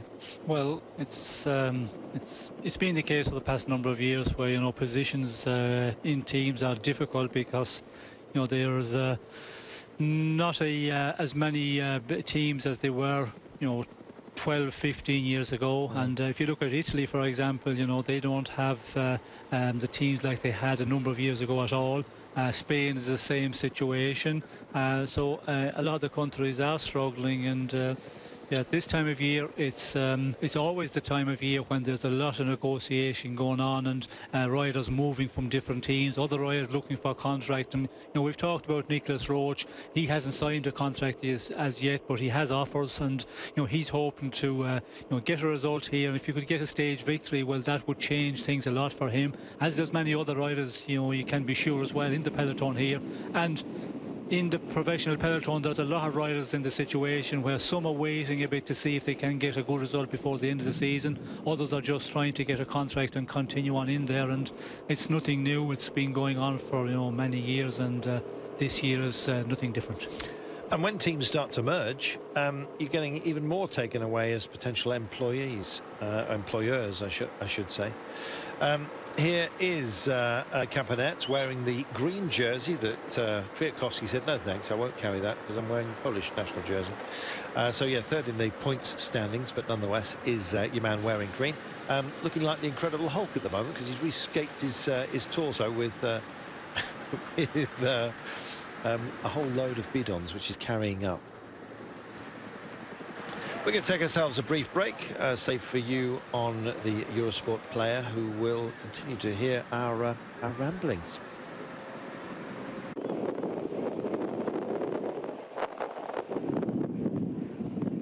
Welcome back. Well, we suggested it had the look of a potential dust bowl. They've taken in the harvest, by the way, and as you can see, they've left a rather long stubble, and I imagine that is to hold the ground stable, or indeed what little topsoil is available to them in these windy conditions. And it's starting to blow here, Sean, and I'm afraid gone pop is De Gent. Yes, it looked like seemed to be suffering from cramps there. He seemed to be trying to stretch a little bit. Just have to just wait and see, but looks like that he's not comfortable for the moment. And of course, with 55.9 to go, the gap 2:44 at the moment. I'm just wondering, is he just trying to get out of this breakaway? He knows that it's not going to be enough to have any chance of go on, and just want to get back to the peloton and take it a bit more easy for the rest of the stage. He's a wise old fox, and one can only imagine that he's looking at some of the stages still to come. Tomorrow, as we go to Al Harin, that's another day that De Gent could easily take on. It starts off with the Category 1 climb, but that won't frighten him too much, because if he's managed to get up in the pointy end, he's got an excuse saying, no, I'm going for the King of the Mountains jersey. So yeah, it could be that he's just keeping his powder dry for tomorrow, knowing that this is a task that, if it was going to run to completion, would take an awful lot of work to make happen with this kind of gap. Yes, and it depends on the situation at the end of today's stage. We can see here that looks like that he's getting distant from the breakaway, but his team director is trying to keep him in contact. No, he's a bit off the rear here. It looks like that. Is he going to try and get back in? Doesn't look like. I think he's on the way back to the peloton. Yeah, I think so. It's not worth the candle. It's as simple as that, Sean. Well, yes, that could be. We did see, though, he looked like that he was on a little bit of an uphill section there. Looked like he was cramping up a little bit. So, of course, when you knock off your effort a bit and just spin the gear, a little bit lighter, get a good cadence going while you get rid of it, and that's something he might be trying to do before he gets pulled back by the peloton. But at the moment, it looks that he is finished with the breakaway. Nero Quintana, Simon Yates, Vincenzo Nibali, and many other riders as well have one thing in common, and that is that things didn't go according to plan on either the Giro or the Tour de France, and maybe both. They're now on the start list of the Vuelta, and this is a great chance for them to do something. Here's Thibaut Pinot, one of those. He said it wasn't easy to turn the page, he said, after the Tour de France, because I feel like I deserve a podium, and I thought straight away at the end of last season that it's important to have a nice Vuelta. We also say that the Vuelta is a second chance. What do you think about that? Of course, for some riders that have missed either the Tour de France or elsewhere, it's time to catch up. It's important to have a race such as the Vuelta. It's a great race and one of the most beautiful out there on the calendar, and so it's a real pleasure to be here and have a chance for glory. why not? Tour de France 2017, Rigoberto Urán had more problems, and indeed did so this year as well. Crashed on stage 9 on the cobblestones, retired a few days later in the Alps, and well, dropped out of contention well and proper. He said, it's clear that this year I have not achieved my important objectives, so I've got another chance. I'm here at La Vuelta. We want to do a good job, and we're going to take it day by day. We've got a good team, a team that can do well, and I feel good, and I've recovered well after the Tour de France, so we start strongly. In fact, for a long time, the many reasons riders came to Spain was to save their season after a bad Giro or the Tour de France, but it's got more than that now. It's a good build-up for many, for perhaps the world champs, but Berto Contador says it's such a big race like the Vuelta. You can't afford to throw away the opportunity to race it. It's not just about excuses for those who failed. It is a race proper. If you haven't won the Vuelta before, then it's one of those grand tours that you really need to have on your palmarès, he said, and Sean Kelly agreeing with that, nodding furiously. Second chance or not, riders like Yates, Quintana, Urán will have lots of opportunities to shine in this Vuelta. And it really has got off to a bumpy start for some. Those who didn't go well in the time trial must be wounded. Well, one man who is no longer going well today, but I think this is by design, is Thomas de Gendt. He's a great breakaway man, and he's decided that this breakaway up front is now not worth the candle because they're not being allowed off the leash. The pursuit has been engaged by both Bora and BMC, determined to tee up their hopes for the day. Now, whether Bora's hope is for Peter Sagan, we think it's possibly more likely to be Jay McCarthy. We will see. But there's no doubt that BMC have got several options, not least the fact that they own the leader's jersey with Rowan Dennis. And it's a nasty, testy incline at the end. And maybe it's somebody with a bit of pace who can take on a ramp. Someone like Dylan Teuns, maybe Nicholas Roach. Who knows? BMC certainly have their options, and at the moment they're doing a great favour, both they and Bora, to Team Sky, who've rather cleverly, Sean, just tucked themselves in. They're in a safe-ish place, Team Sky, as we continue to motor over the Great Plain here. But you feel that Team Sky are the major threat today. I do, anyway. Well, it will be interesting to see who's going to be at the danger men in the final of this stage.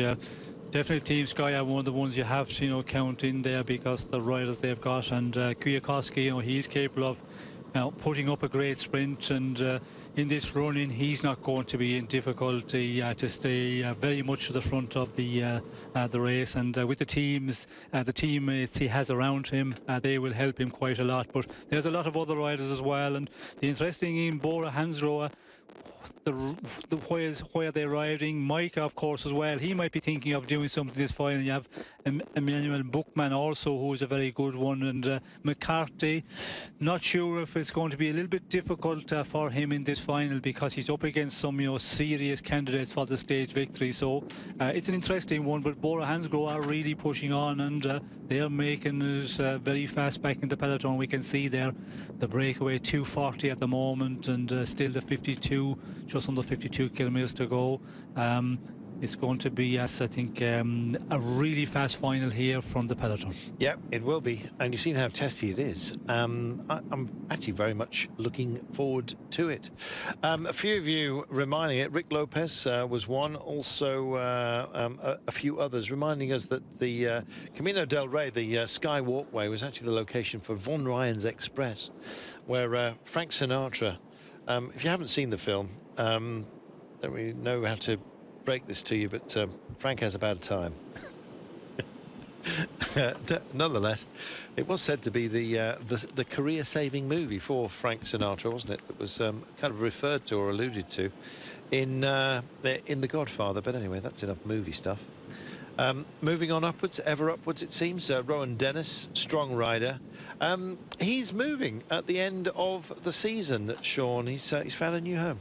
Yes, well, there's a number of the riders from the BMC team that did move, and Rowan Dennis is one of the ones. He's, I think, Bahrain.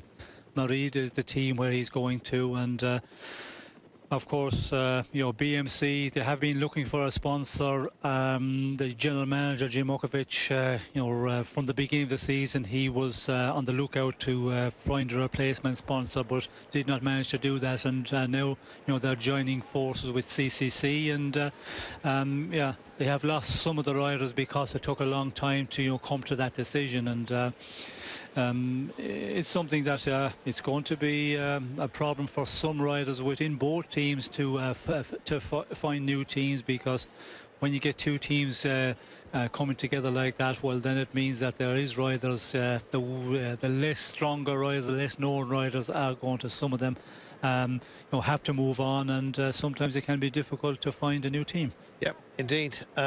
These spectacular lakes, we've had the Guadalhorce reservoir a little bit earlier on today, and in fact we're skirting around the lip of it as we go. Some spectacular sights we've had along the way, and some that I'm wondering whether we've actually seen today. Ardalas Cave looks like something from the Mayan Empire, quite remarkable.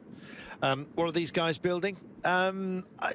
Probably, I'm afraid, only an attempt on the King of the Mountains jersey, which is owned right now by Luis Angel Mate, that you just saw a few moments ago. Just exchanging there with him is Jonathan Lastra, who was ninth in top 10 in Croatia. Also some decent form in Norway, I might add. But the pursuit is a sterling one, and it's being posted mainly by BMC, in cahoots with Bora just for the time being. But look at that long string of riders. It looks a quickish pace today, Sean, despite the fact that on occasion this testy wind, which is only supposed to be blowing at 13 kilometers an hour, it's certainly more than that up here, as the wind mics have attested to. Yes, well, it is going at a very fast pace, we can see here, and there is a little bit of wind out there. You can see the bushes are just moving a bit there, but nothing too much. I think it's the terrain when it starts to go uphill, that's where it's causing problems for some riders, and it's really pushing on out in front here. But the advantage to the breakaway, they are putting in a big effort here. I think they're just upping the pace a little bit, because 2:31 at the moment, they're holding on to the advantage quite well, considering the way the peloton has been going for the past 10-15 kilometers. Alan Mays says that the walkway is apparently safe now. The original path was for the dam and power station workers to get to move around the site. It looked actually, Alan, that a few of them were hard-hatted and at work. But yes. Apparently the film was From Here to Eternity, said Rod Whittle. Well, you'll have to work it out amongst yourselves, but there's clearly a movie argument going on. I could ring my brother, but he's busy in Malaysia at the moment, set building as he does on another great Hollywood creation. Don't ask me any more, it's all embargoed. But anyway, 2 minutes and 31. I am looking forward to Hellboy, by the way, the remake, which comes out in the spring. Designed by Paul Kirby. Did a great job. 48.9, it's true, look him up. 48.9 kilometers from home, and Thomas de Gent has decided to take a bow from today's break. He's got some King of the Mountains points. He may well even go to that jersey tomorrow if he nabs the first Category 1 test. For now, though, he's backing into the pack.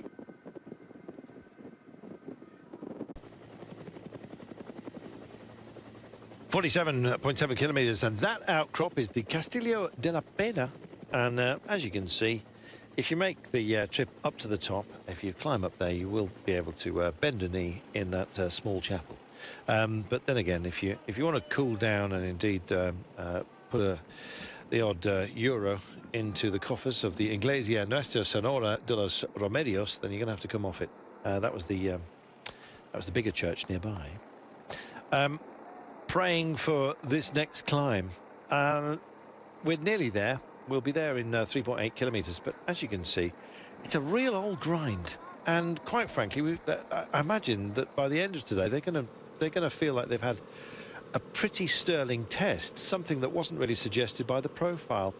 You get up in the morning, Sean, you've had an 8 kilometer individual time trial, and all of a sudden, bang, like a big codfish across the cheeks. They were smacked into action this morning at with a Category 2 test, and it's been rolling ever since. This has not been easy meat to earn, has it? No, it hasn't been an easy day, and of course, you know, the first stage is a big tour. Sometimes riders having difficulty getting into the rhythm, and it wasn't a day where you were allowed to do that. Where, you know, a pan flat stage, for example, you know, the breakaway would be allowed to get away quite comfortably in the first number of kilometres, and then the peloton would just ride along. That would be the perfect opening road stage for a lot of the riders, but they haven't been treated with that here today, and you know, it is proven to be a difficult stage, and as we go further on into the stage, we can see there it's going to be a difficult one, and there is going to be riders who are going to lose time. Other riders who will be expecting to stay maybe in the peloton might have difficulty hanging in there. So yeah, difficult opening stage for everybody for the first stage of a 3-week tour. Yep, indeed. The reason he's showing you some beauty shots today, which is from a little bit earlier on, is that we've lost pictures, and I think it's down to the high temperatures today. It's just affected our microwave links from our on-site hosts here, and as a result we are struggling just to knit it together. Don't worry too much, because at the very end, I'm hoping we don't have to freestyle all the way until the end without pictures, but at the end we have cable linked pictures, so we won't miss out on the finish, but let's just hope that we get it nailed back together rather sharpish. Still no decision as to which Frank Sinatra movie it was that was filmed around here. I kind of feel that Von Ryan's Express was in the Alps. That's just me. So maybe it was From Here to Eternity. I just don't know. This is your break, minus Thomas de Gent, but still including Pierre Rolland. And if you had to bet on one of these riders pushing on for glory, it'd probably be him. However, I think they've spent a lot of time in 32 Celsius temperatures. Even the great Peter Sagan has been suffering today, and I imagine these guys are for their craft as well. It seems nobody wants to roll to the front, although the man in the red of Cofidis with the sunburst upon his back, I think is going to be the chosen son when it comes to the next climb. There are 2 more to come, but they will be wound in, I'm almost certain, before the last test of the day, because that's only about 400 meters from the line, the last KOM, by the way. But the next one will be there in just under 2 kilometers time, and there's 3 points up for grabs to add to the 8 that he already owns, having taken the first 2 climbs, 1 Category 2, 1 Category 3. He'd like another one of those, and then Luis Angel Mate will have a handsome lead, actually, Sean, in the King of the Mountains competition.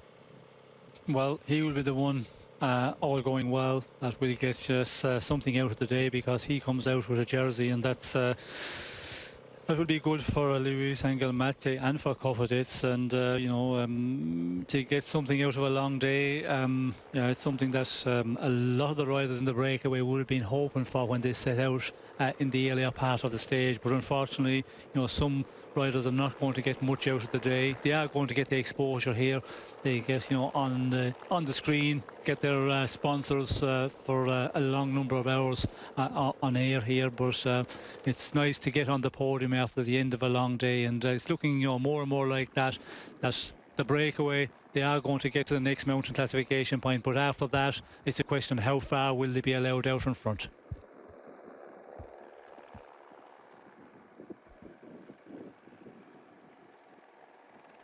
Look at Bahrain.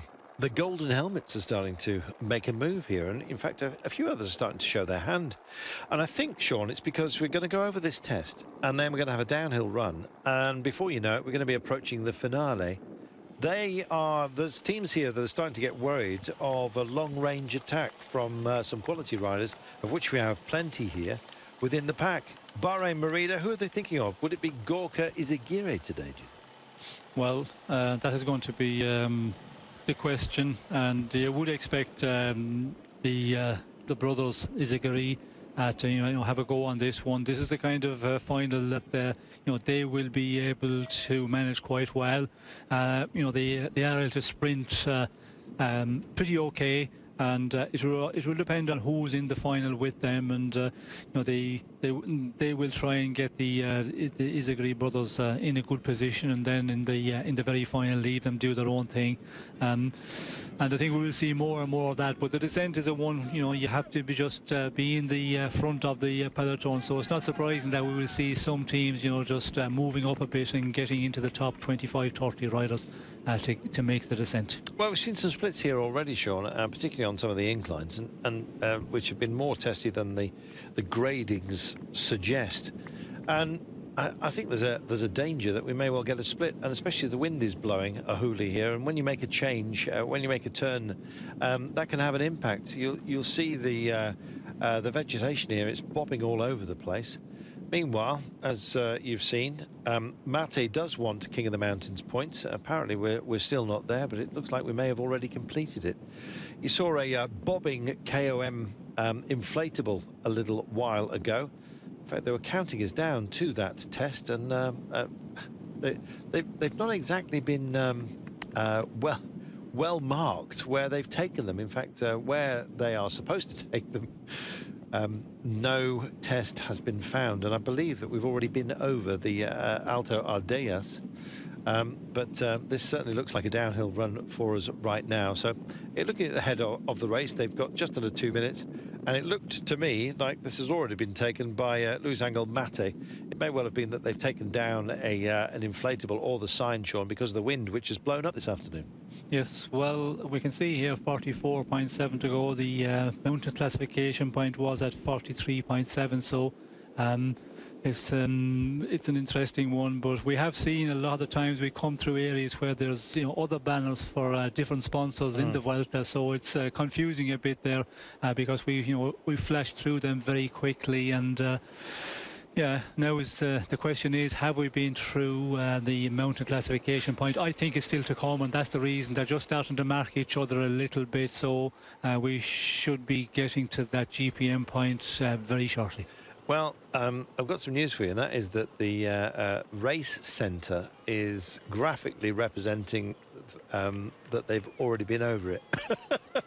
So anyone's guess, either the ticker's wrong, the graphic's wrong, or the road book's wrong, or maybe all three. They need to talk to each other, these departments. But anyway, it's not a Eurosport issue, I'll remind you, but we have had road book problems in the past. And it's always late to get to us, to be honest. It's always mañana, or at least a couple of days mañana. We're expecting the road book to be delivered tomorrow. But if you've got one, it's a fake. 43.6 kilometres. Well, there seems to be no hurry to chuck the camera back up the road. I think they've already dealt with it. In fact, they have, Sean. They've already been over it, despite the fact it came early. There you go. If you've got a pipe, stick it in and smoke it. We have already been over the Alto Ardales, and I believe that was Luis Angel Mate that took it ahead of Pierre Roland. It's a good job that the riders know what they're doing, Sean. Yes, well, of course, the riders, you know, they have perfect view of it. They can see as, you know, they're on the road, and they can see quite clearly when the points are coming up for a mountain classification point or for an intermediate sprint, where, you know, sometimes here we're going from the breakaway back to the main peloton. If there's something happening in the peloton, well, then we can be, you know, focusing on the peloton. So yeah, you can miss out on the on those classification points, and it's a pity we did not exactly see where it was. But it looks like Mate was the one who looked very strong in the previous one. Looked like there was nobody able to, you know, to have any way of challenging him to win those sprints. Brian Travis says, do we have any time bonuses at the finish today? Yeah, every day, except, of course, the time trials, 10, 6 and 4. 3, 2 and 1 at the intermediate sprint. Not that you'd have noticed we'd been through one, by the way. El Chorro was the point about 30 Ks ago, thereabouts. Use the term loosely because it seems that where they put these King of the Mountains and sprint points varies significantly from the road book. The electronic version that we have at the moment, waiting for the paper version. There has been some settlement. Joey Silver has sent me a poster of Von Ryan's Express. Apparently that was indeed here. And this is the Plaza del Toros. Looks like a very, very small bull ring. Maybe it's just very, very small bulls, Sean. Maybe that's where the child matadors start. Yes, well, maybe it's a training ring. We're guessing. We'll take ourselves a break, and we'll be back with the last 40-odd kilometres in a moment.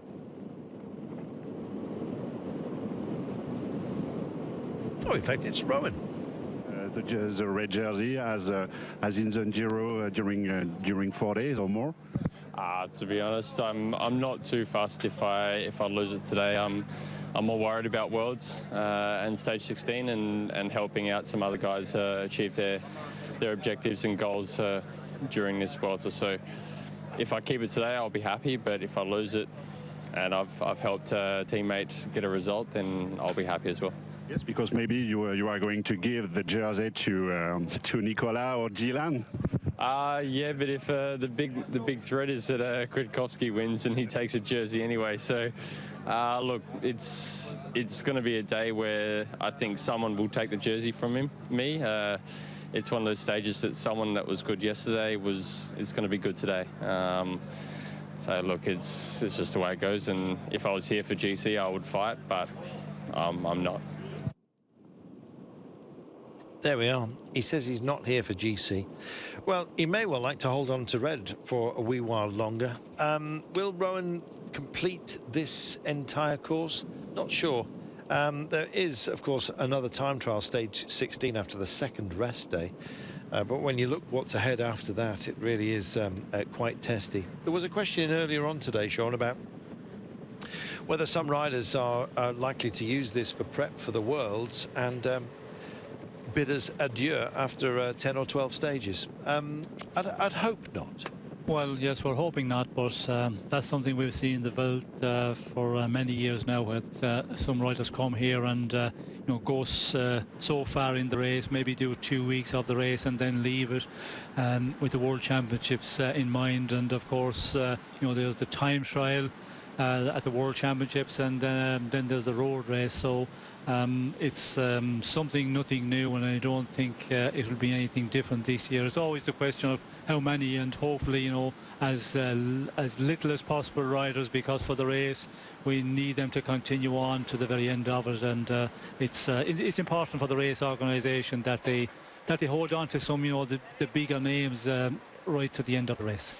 Yeah, indeed. And when you won it, Sean, there must have been days of doubt out there with such a tough course. In fact, some very, very long and hot days back then, longer than we have characteristically of the Vuelta this time. There must have been times where you thought to yourself, my goodness, what are the chances of me actually holding on to this? Well, there's always that doubt, and depending on what sort of rider you are and what sort of a team you've got around you. And you know, everybody know that in a big tour, the big mountains were a bit of a difficult one for me, because my climbing ability, I was probably a bit too much on the heavy side, and more of a sort of a sprinter classics rider who developed into to become a stage race rider, but managed to do that. And yes, you know, there's always days where you're going to be doubting a little bit, the big mountain days, if you're not in the best condition. But I think the difference is now, when I was doing Vuelta, it was in the earlier part of the season, so the weather conditions were that bit cooler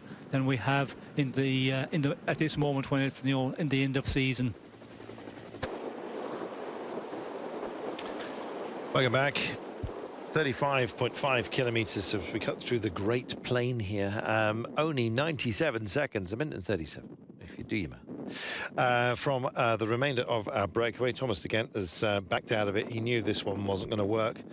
And indeed, the team cars that are going to get called out of the gap have just been handing out everything from cake, mini tapas burgers. I don't know what it was, but frankly, some food has been handed out here, as well as drinks. And in fact, everyone, we've just been talking about the need, especially in windy conditions, bizarrely. It almost accelerates dehydration, blowing away the sweat, keeping you nice and cool. But unfortunately, that sweat still keeps coming in the heat.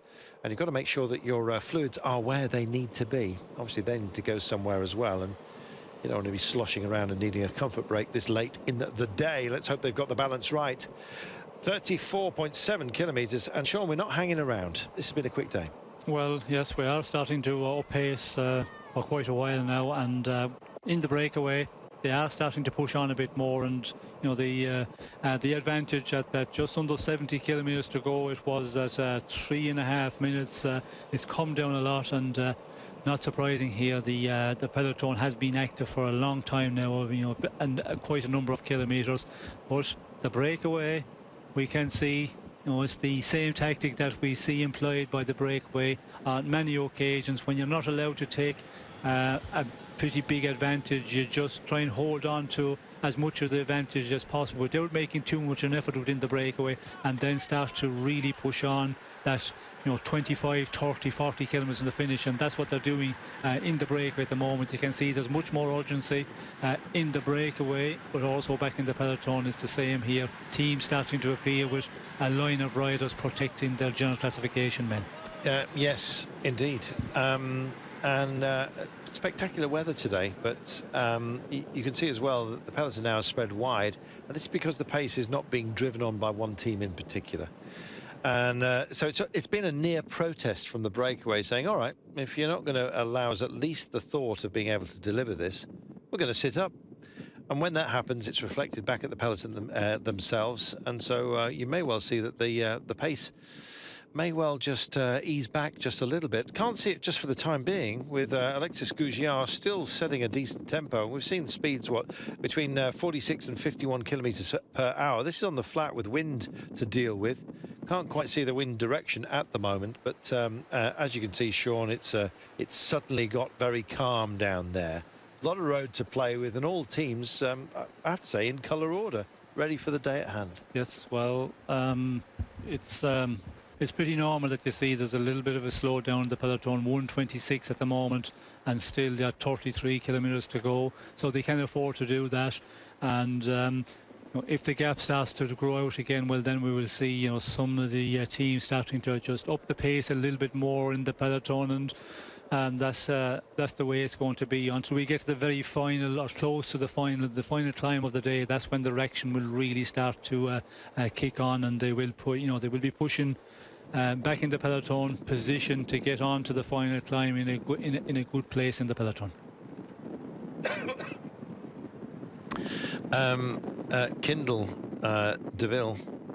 Kindleville says, please stop rubbing it in about 31 degrees. Sitting here with my winter cardigan. Yeah, I understand it's quite cool, but the heat can be equally as uncomfortable if you're in a bad place. And I want to know how Peter Sagan has recovered from what looked like to be a period of overheating. He doused himself with 3 bidons, presumably chilled ones, and it is indeed Alexis Gougiard who's showing most fortitude here out of the remainder of the break. Thomas de Gent has backed out of this, knowing that I suspect that it was not going to succeed, and it's Pierre Rolland that's bridging over to Gougiard. 2 French riders. I did say that the French love a raiding party, quite frankly, and they often go well away from home. Giro and indeed La Vuelta, and this may well be the invitees with running out of steam, essentially. We'll see.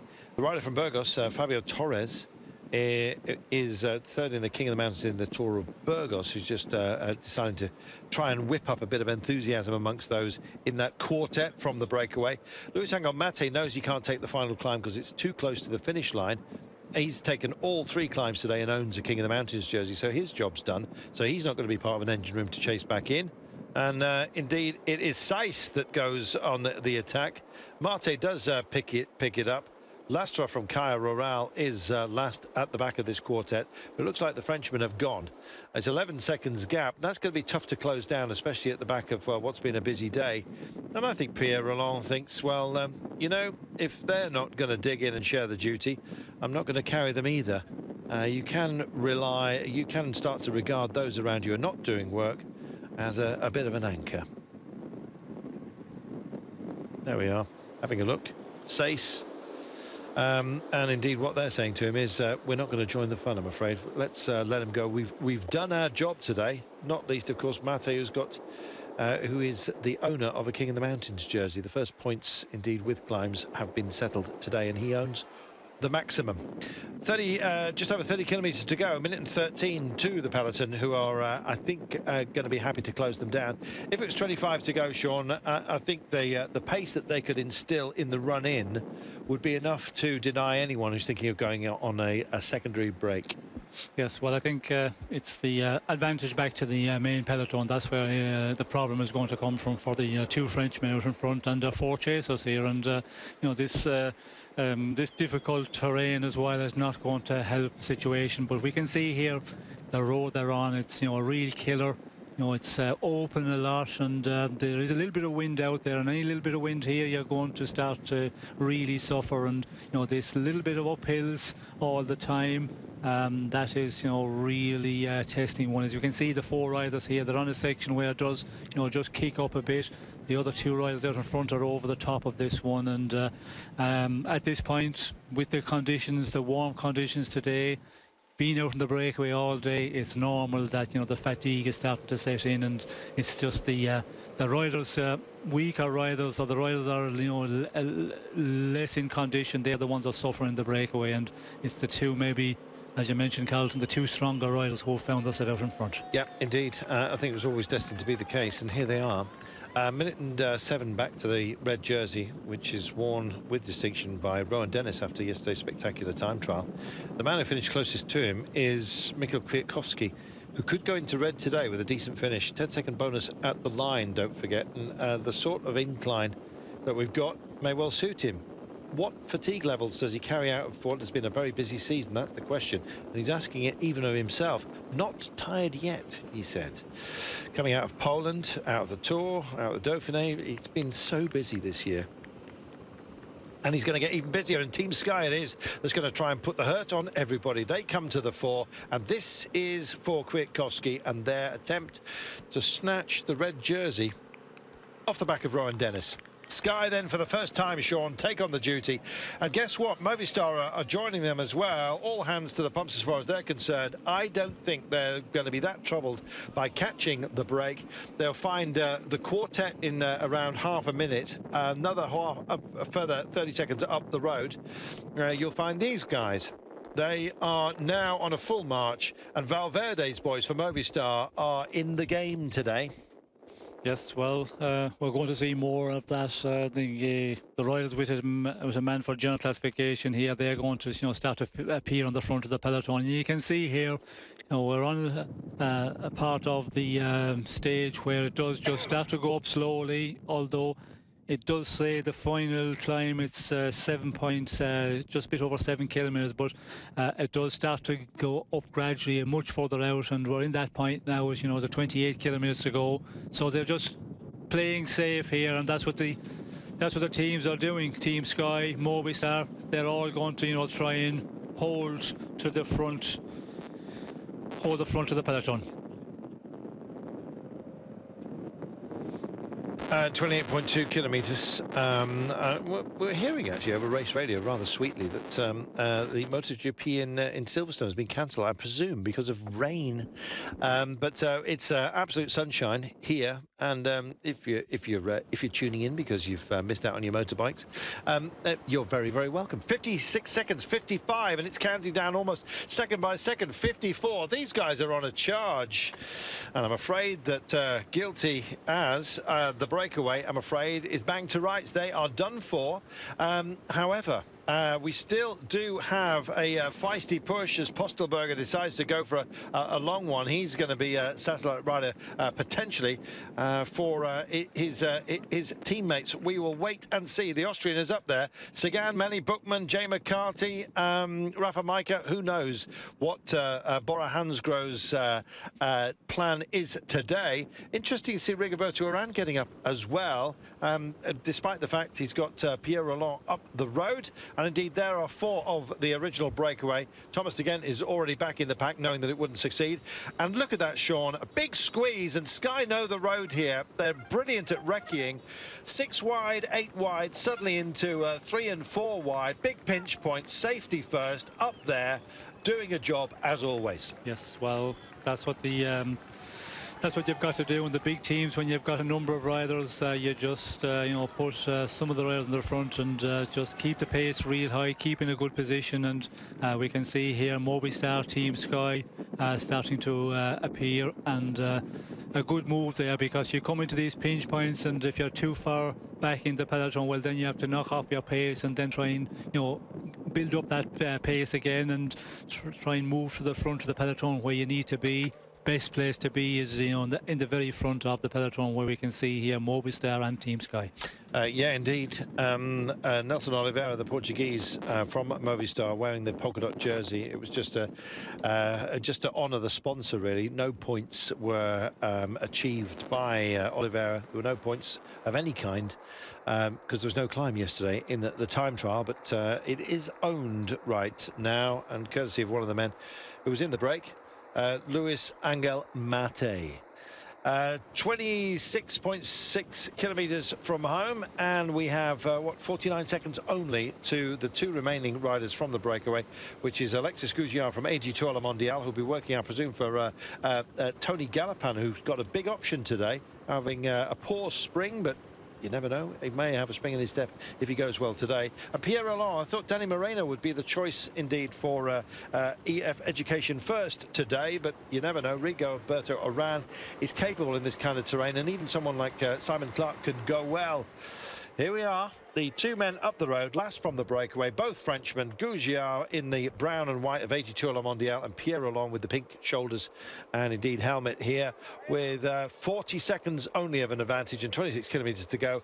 I think the pack are quite happy to catch these guys and are going to drive into them. There might be a brief bit of respite, Sean, but it's game over for the break, and it's going to be a heck of a battle in the run for the line. Yes, well, I think you can see there is just building up to be a very fast final, and the peloton now, with the teams that we have on the front, they're just going to keep this pace real high, and we can see the 2 Frenchmen out in front, 36 seconds of an advantage. It's also melting down very quickly, and that's the way it's going to be now, unless, you know, the peloton decide that they're a little bit of a part of the route here where they can knock it off a little bit, but otherwise it looks like it could continue all the way in this 25 kilometres to the finish. Gilbert Mora, in the very, very harsh terrain where it's very, very hot, sometimes you get cork trees being grown, and sadly the plastic cork has put paid to what was a fantastic ecologically balanced business. Meanwhile, checking this out, points Rowan Dennis leading that competition. Pierre Roland, that was the last climb. Gougiard and Roland for 2.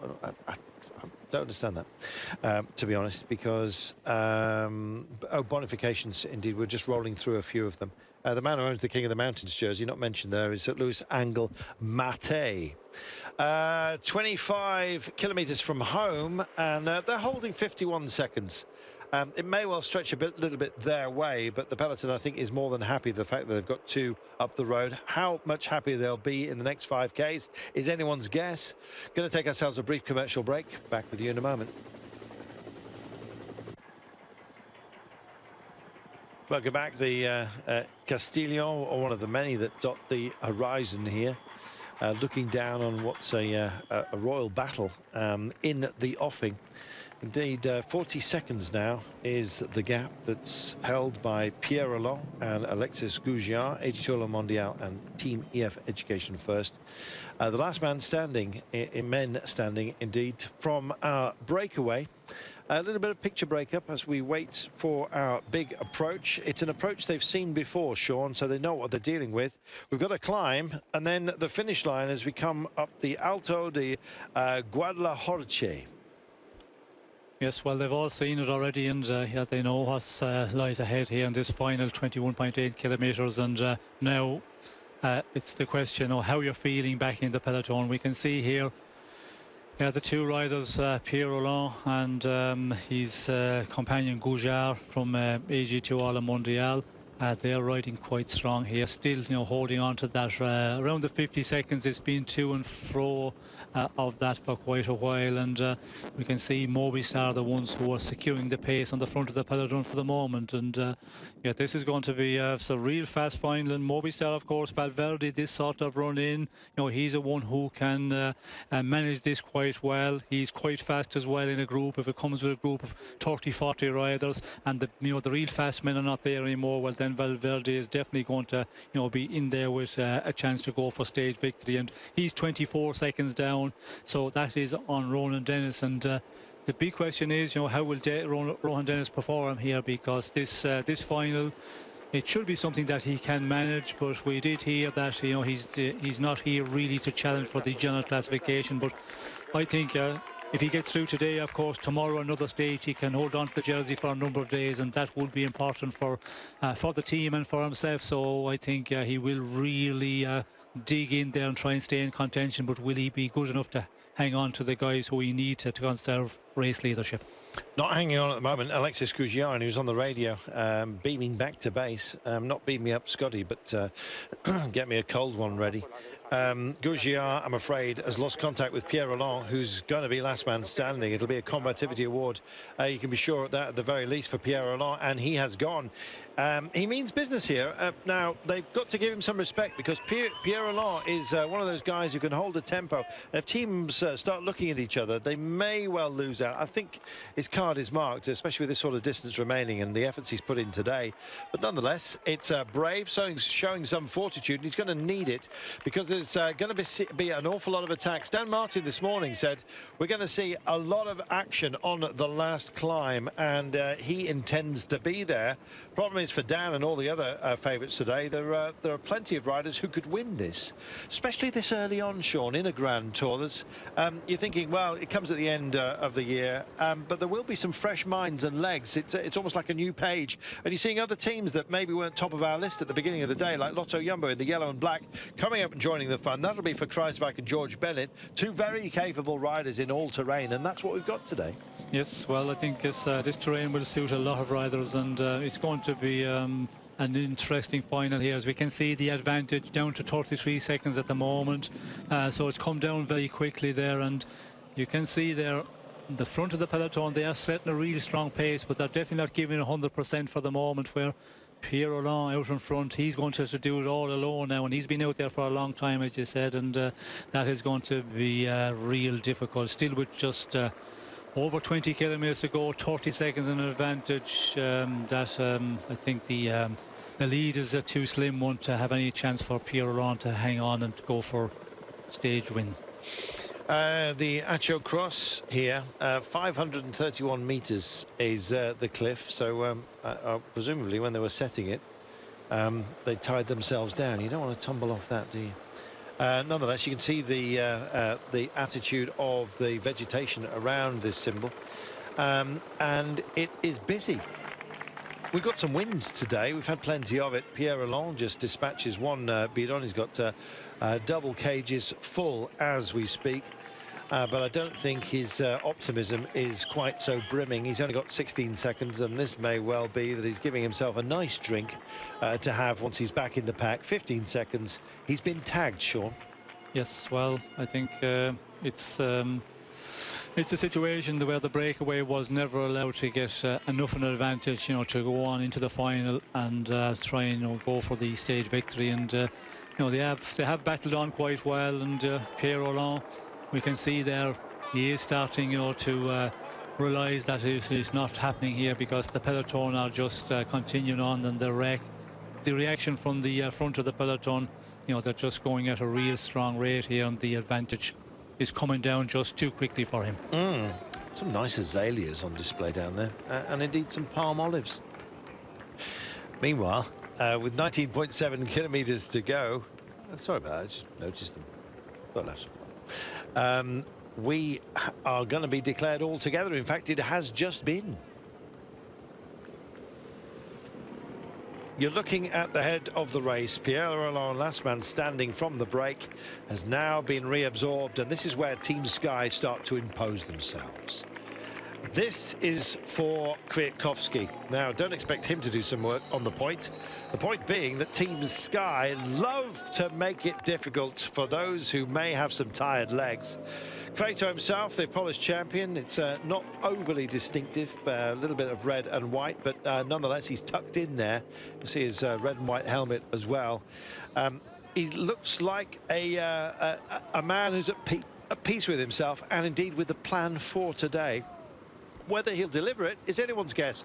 Here's a man who's been suffering with the heat all day, and he doesn't look up for it, Sean, not at the moment anyway. I know there's 19 kilometres to go, but you'd expect him to be further up in the action zone, would you not? Yes, you certainly would, because the position is in here at the moment. Those are riders who are starting to lose contact. I think this is a group of riders that are just getting tailed off. You can see the team cars are going by, so there is definitely, you know, a gap appearing here a bit further up, and Sagan certainly not comfortable there today, and yeah, at this moment he's not going to be in contention for a challenge for a stage win. Yep, so it's not going to be him. So who? Manny Bookman, Jay McCarthy, Ralf Majka, Marcus Burger, Postelberger himself. They've got options. That's the point about Bora Hansgrohe. A strong team, but they're often completely overshadowed by Peter Sagan, and the shadow's starting to get a little bit longer, as you can see, as we hit the late afternoon here, just around about 5:30 local time, but with 18.1 kilometres to go. Sean, let's discuss this run-in. They've seen it before. It is testy. It's going to be a proper grind up this incline. It's not for the faint-hearted. No, it's not for the faint-hearted, and it's not for the riders who are just starting to, you know, suffer a little bit at the moment. If you're really feeling the pressure on at this point, well then, yeah, you can be pretty sure that it's going to be very difficult, but still you have to keep on just fighting there. And if you need to stay in the peloton of favourites, well then that's what you've got to do. That's what bike racing is all about, because sometimes there is days where you're not feeling your best at a point, and you know, at this point in the race you just have to say to yourself, I have to stay in here, stay in contention, and just you know, limit your losses or lose nothing at all to the other favourites. And if you're feeling good, well then you start thinking, well, if I can get it right in the final, maybe I can get a stage victory out of this. So that's what's going through a lot of the riders' minds here, you know. With the feeling at the moment, well then you have different tactics and you're thinking in different ways.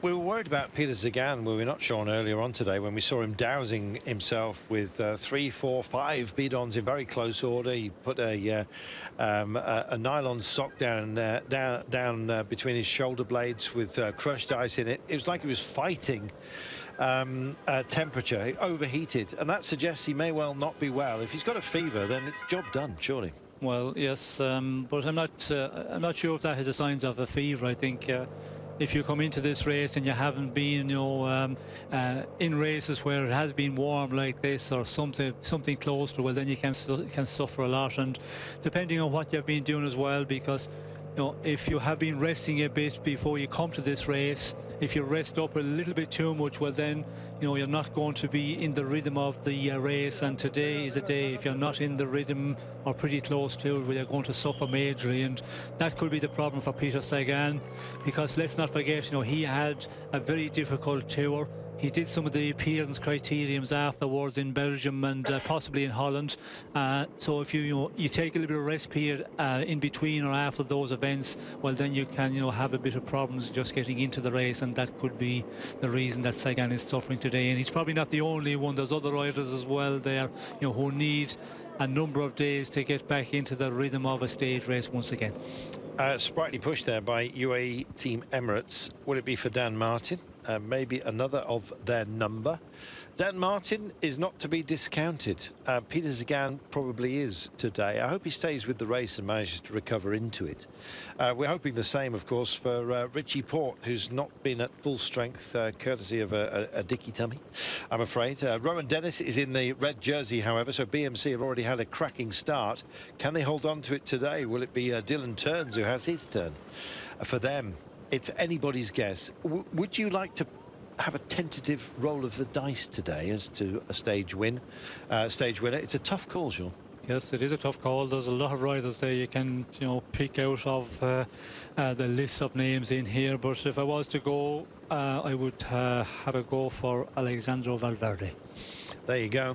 Well, his team have been up there. I think it's an absolutely brilliant pick. I'm going to say, just because of my heart, as well, perhaps overriding my head, that I'd like to see Kwiatkowski actually come through. He's been such a selfless servant for the greats within that team, and I'd like a bit of stardust to be sprinkled upon him today. Sky is certainly doing a job for him. Gorka Izagirre is the man for Bahrain Merida. Tony Gallopin for AG2 La Mondiale. Omar Freire, who's taken a tumble, but I still think has got a big option for Astana. Rowan Dennis in the red jersey himself. Why not? But I think it's going to be one of his teammates, possibly Dylan Turns. Peter Sagan is crook, so I'm going for Manny Bookman or Jay McCarthy from Bora Hansgrohe. Thijs Benoot from Lotto Soudal. What about Albacini turning back the clock? Why not? For Mitchelton Scott. Valverde, Sean's pick, yes. Viviani, the Italian champion, yes, I know he's a sprinter, but the Italian nationals were also lumpy, and he can take lumps out of opposition when he needs to, so don't be surprised if the Italian tricolor rocks up. Can't really see anyone from Dimension Data. I just saw Steve Cummings further back there, along with Peter Sagan, not looking overly happy. Moreno for Team E for Education First with their pink shoulders, but Oran, if he fancies it, maybe even Simon Clark for a long ranger. Who knows, we'll see. Jose Gonçalves from Team Katusha, that's a good one. He can turn it on the Portuguese, and don't be surprised if he is up there. Kwiatkowski we mentioned, Geska, maybe, Feline from Trek. Dan Martin, yes. As far as the other teams are concerned, I think they're probably going to be out of their depth today. Dan Martin, I'd love to see that. There's a lot of names there, Sean, and it could be somebody completely off that list, but they have to start amongst the favourites. Yes, well, there's a big list, and you have named out a lot of them, and I think there's probably a number more we could just pick out there. So it's one of these stages. It's the earlier part, the first road stage of a big 3-week tour. Sometimes riders, they can be really good in the first days, and then they start to weaken as you go further into a long race. Other riders need a bit more time, so you have to consider all of that. And this finish here, it's not for the super climbers, but it's still for the guys who are punchy, like Dan Martin, as you mentioned. But there's also other riders who are not maybe real climbers, but still can get over this sort of terrain. So you have a big mix of names here who are capable of winning today's stage. Yeah, indeed. As you can see, the red jersey group is in arrears. We had a parting of the waves out there, but with 13.1 kilometres to go, we've now had a bit of a settlement, Sean. Is this going to be the fact that we see a group rolling off and enjoying themselves? Well, I think it's going to be difficult for a group to roll off. You can see here the teams that are controlling on the front of the peloton.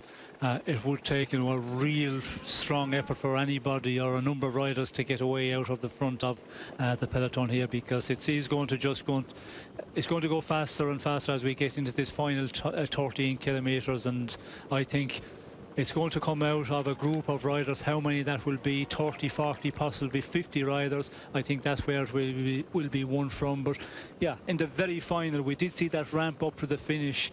Maybe a rider can be super strong, that he can go for a bit of a longer sprint and take the others by surprise. But still, it's not going to be a breakaway from 5, 6, 7 kilometres out. I don't think that is going to be possible here today. Yeah, Rowan Dennis himself, as you can see, is tuckered out after what was a spectacular time trial yesterday in a group of a select group. I'm hearing that Richie Port is within that group as well, so that doesn't bode very well at all. Kwiatkowski will know that. Likewise will Valverde. Quintana is up here as well. Astana making a nuisance of themselves. Freire, I haven't seen him. He took a tumble earlier on today. They'll have to look elsewhere potentially, but they've got a very, very strong team that can go very, very well into an incline such as this. Groupama, Francis de Jeux, can they make amends for what was a terrible day yesterday for Thibaut Pinot? He looked like he was suffering early on. I haven't spotted him within this group, but you never know. Team Sky, all the bad news that is heaping upon the likes of BMC has got to be more power to their elbow. They've received some notice of it on the radio, Sean, and that's got to add to their confidence on a day like this.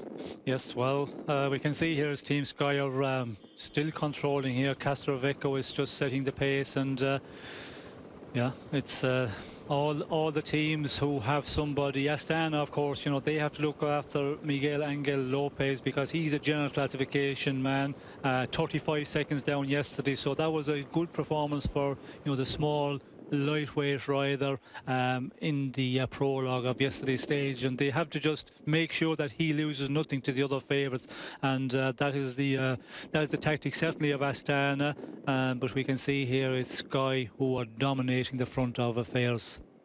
Gary Jones says, do you think Lotto Jumbo has a chance today? I do, Gary. I think Stephen Kruijswijk or George Bennett potentially, but the pace that's being set at the moment by Team Sky, it's almost as if their battle plan is about to be revealed to us. Bahrain Merida as well. It's not just about Gorka Izagirre. I don't think Vincenzo Nibali. I think he's keeping his powder dry for the Worlds. But Jon Inchausti, it could be an Inchausti brothers duke out today. But there are so many other names that that have an option. Geska is starting to make a nuisance of himself. His luxury beard in the black and white of Sunweb just been spotted there. Meanwhile, Sky still interesting that Kwiatkowski just threw away a full bidon. The water spouted out of it, and as a result that means he's just looking to shed weight and indeed give himself the best chance of taking on this incline. This is getting to the point, Sean, where the pace has to either pick up or we're going to have a mass sprint uphill here for the line. Yes, well, I think there is still quite a lot of time to split up this group, because the final climb really kicks up at about 7 kilometers to go, so that is still to come. We can see here 10 kilometers to go, so if somebody puts in an attack, well, that will stretch out this group a lot. And Sky, they're just, you know, setting a real strong pace and stay in the safe position. That is the most important. We can see here is turning all the time, so it is a dangerous part of the parcours here.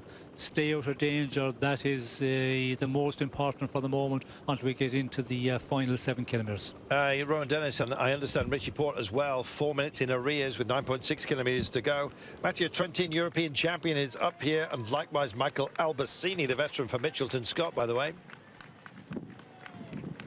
Sailed through, and Dan Martin looked ripped and ready. He's part of the UAE Team Emirates. He was out of the saddle as he's wanted to do, and indeed will start to move into position. Would be a great thing to see Dan Martin turn back what has been a difficult period as well. Here you can see that Bahrain Merida are getting themselves into position, but it's all about Sky at the moment, and who's going to tag them, Sean. They are the masters of their own destiny just for now. Yes, well, they are still bossing the peloton here, but you know, that's not a problem for some of the other riders. We can see there that Movistar are just sitting in there with a number of riders and very much at the front of affairs. But anybody is in that 25 top places, 30 top places in the peloton, it is a good place to be. And if you're feeling good, you know, just maybe stay off the very front. And you know, some riders can do that quite well. They can, you know, hide themselves in 15-20 position and just follow the race for the moment and wait until the most difficult part and the important part of the race comes up, and that's still to come on this. And when they really start attacking, that's the time you have to get more to the front. If there's, you know, some of the real strong riders, the danger men attacking, then you have to be a bit more to the front. But for the moment, you know, Sky are just controlling affairs and staying out of danger. We're going to take a bounce in a few moments' time. In fact, 7.5 kilometres from home. They will head into the valley and then start climbing. Now, this is where some proper damage will be done. Just watch it. It's starting to string out here as we take some of these more testy curves. Groupama Francis de Jure are in a place. Is it Marc Sarraud who's there with Thibaut Pinot? We'll find out in a moment. 4 minutes and 43, 65 kilometres per hour. They really are going to carry a lot of impetus into the climb. They'll be there before you know it, but we've already seen some splits, some break points, as you can see, and Bahrain Merida has shed a few personnel. Padon is one of those. Pelazzotti is another. 4 minutes and 46 back to Rowan Dennis, so his time in red is most certainly over. That's Albacini in a bad place. That's not a good sign for Mitchelton Scott as part of this group as well. It's showing you that some quality riders have been caught out. Jose Gonçalves is that Jose Gonçalves? It is. My goodness, there's been some issues here, and Vincenzo Nibali is part of this group, which is why the camera's hanging around. Well, if you ever wanted to know whether Nibali is going to be team chief, then the question has just been answered. It's the Inchausti brothers alone who will carry the flame for Bahrain Merida. But some big names there, Sean, that have been knocked out by the pace imposed by Team Sky. Yes, well, some very big names starting to lose contact, and that was something I was not expecting. Nibali, I thought he would be able to stay in the main peloton, because we still have a very big group of riders here, but it looked like, did Nibali's jersey look to be damaged there? It looked like there was a little bit of a mark on the back of his jersey, but still, you know, not good for him at all, because he is going to lose a lot of time here. Unless he can make it back in, you can see more riders just further back there, gaps starting to appear, and that just tells the pace being set by Castroveco here from Team Sky on the front, causing problems for riders on the rear of affairs. Here come Quick Step, by the way. Viviani, I haven't spotted him for a while, the Tricolore, but it's in there. Nelson Oliveira, by the way, he's sporting the King of the Mountains jersey and guiding Alejandro Valverde into a great place, and that's that Nibali group, and that's goodbye to them. And meanwhile, we pace on and pick up Groupama Francis de Jeux.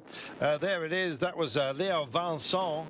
Meanwhile, the wreckage of the pace that's being set out here is there for all to see. Prades, I'm afraid, it was a choice for Euskadi Basque for today. That's not going to happen. He's crook as well, it seems. Peter Sagan is way down the mountain, we understand, I'm afraid, in a bad way, suffering from heat, and we suspect not very well. Certainly haven't seen him for a while, the world champion. Meanwhile, as we look out front, it's still Team Sky, but look at Valverde. Quintana tucked in nicely as well. This could be a big sorting out already. The grading of those who will challenge for the title, Sean, and it's been an uncomfortable day for the likes of Nibali.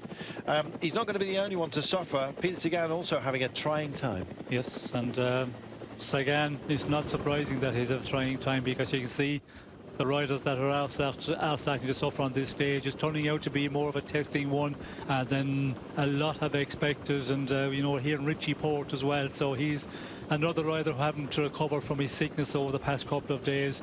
And we can see there for Team Sky, you know, they have done a great job, and Castroveco just pulled over there, but we can see Amador from Movistar, he's starting to set the pace on the front at the moment, and you know, we can see a number of riders from the Movistar team now starting to appear on the very front of the peloton. Amador, well, he's opening it at the moment, and I'm wondering who's going to step through for Movistar. Quintana's in a great place, but so is Alejandro Valverde. Mindful of the long game, of course, but Valverde would love to take a stage. Looking back, Groupama Francis de Jeux have more personnel than I thought they would have for today. Driving into this one, Astana also coming to play. Haven't seen Freire. He had a bit of a tumble earlier on, but Team Sky just sitting in right now and happy to follow Movistar with 4.8 kilometers to go. The peak of the climb, by the way, will come with just 400 meters left, and it's kind of rolling at the moment. It's not a full-on alpine test by any means, but the nature of the day, the heat that we've had out there, and indeed the pace of it, has been outstanding, something to behold. I'm wondering if Kwiatkowski's just called for it to be knocked back ever so slightly to allow him to wind himself up for a big push to the line. I want to see how Dan Martin functions as well, Shawnee. He looked reasonably fresh as his team started to move him up. Yes, well, we still have a lot of riders here, and Dan Martin is certainly in there, and you know, there's a lot of the riders that we did mention in the earlier part of the day could have a go for a stage victory here, and you can see there, what have we got, 45 plus riders at the moment, and you know, it's starting to line out here, and we can see Oliveira starting to ride on the front, so that tells that he's not going to contest for the stage here. It looks like it's all about Valverde. Quintana, of course, has to stay up here, but I don't think this terrain will present the opportunity for Quintana. It's not steep enough. It looks like it's Valverde who is going to have a go for the stage honours. Is this Tony?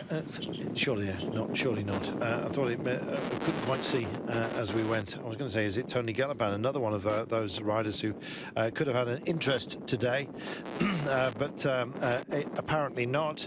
Jose Herrera just been tagged as well. 6 minutes and more down to Rowan Dennis, I'm afraid. 3.8 kilometres to go. The pace that they are engaging here is that is Gorka Izagirre. It's not going to be him today, so it's going to have to be Jon if Bahrain Merida are going to get anything out of today. Goodness me, Sean, we've got some real contenders for the day that have been bitten. Gonçalves has gone backwards, Nibali's gone backwards, I'm afraid. Likewise, Gorka Izagirre, something of a surprise.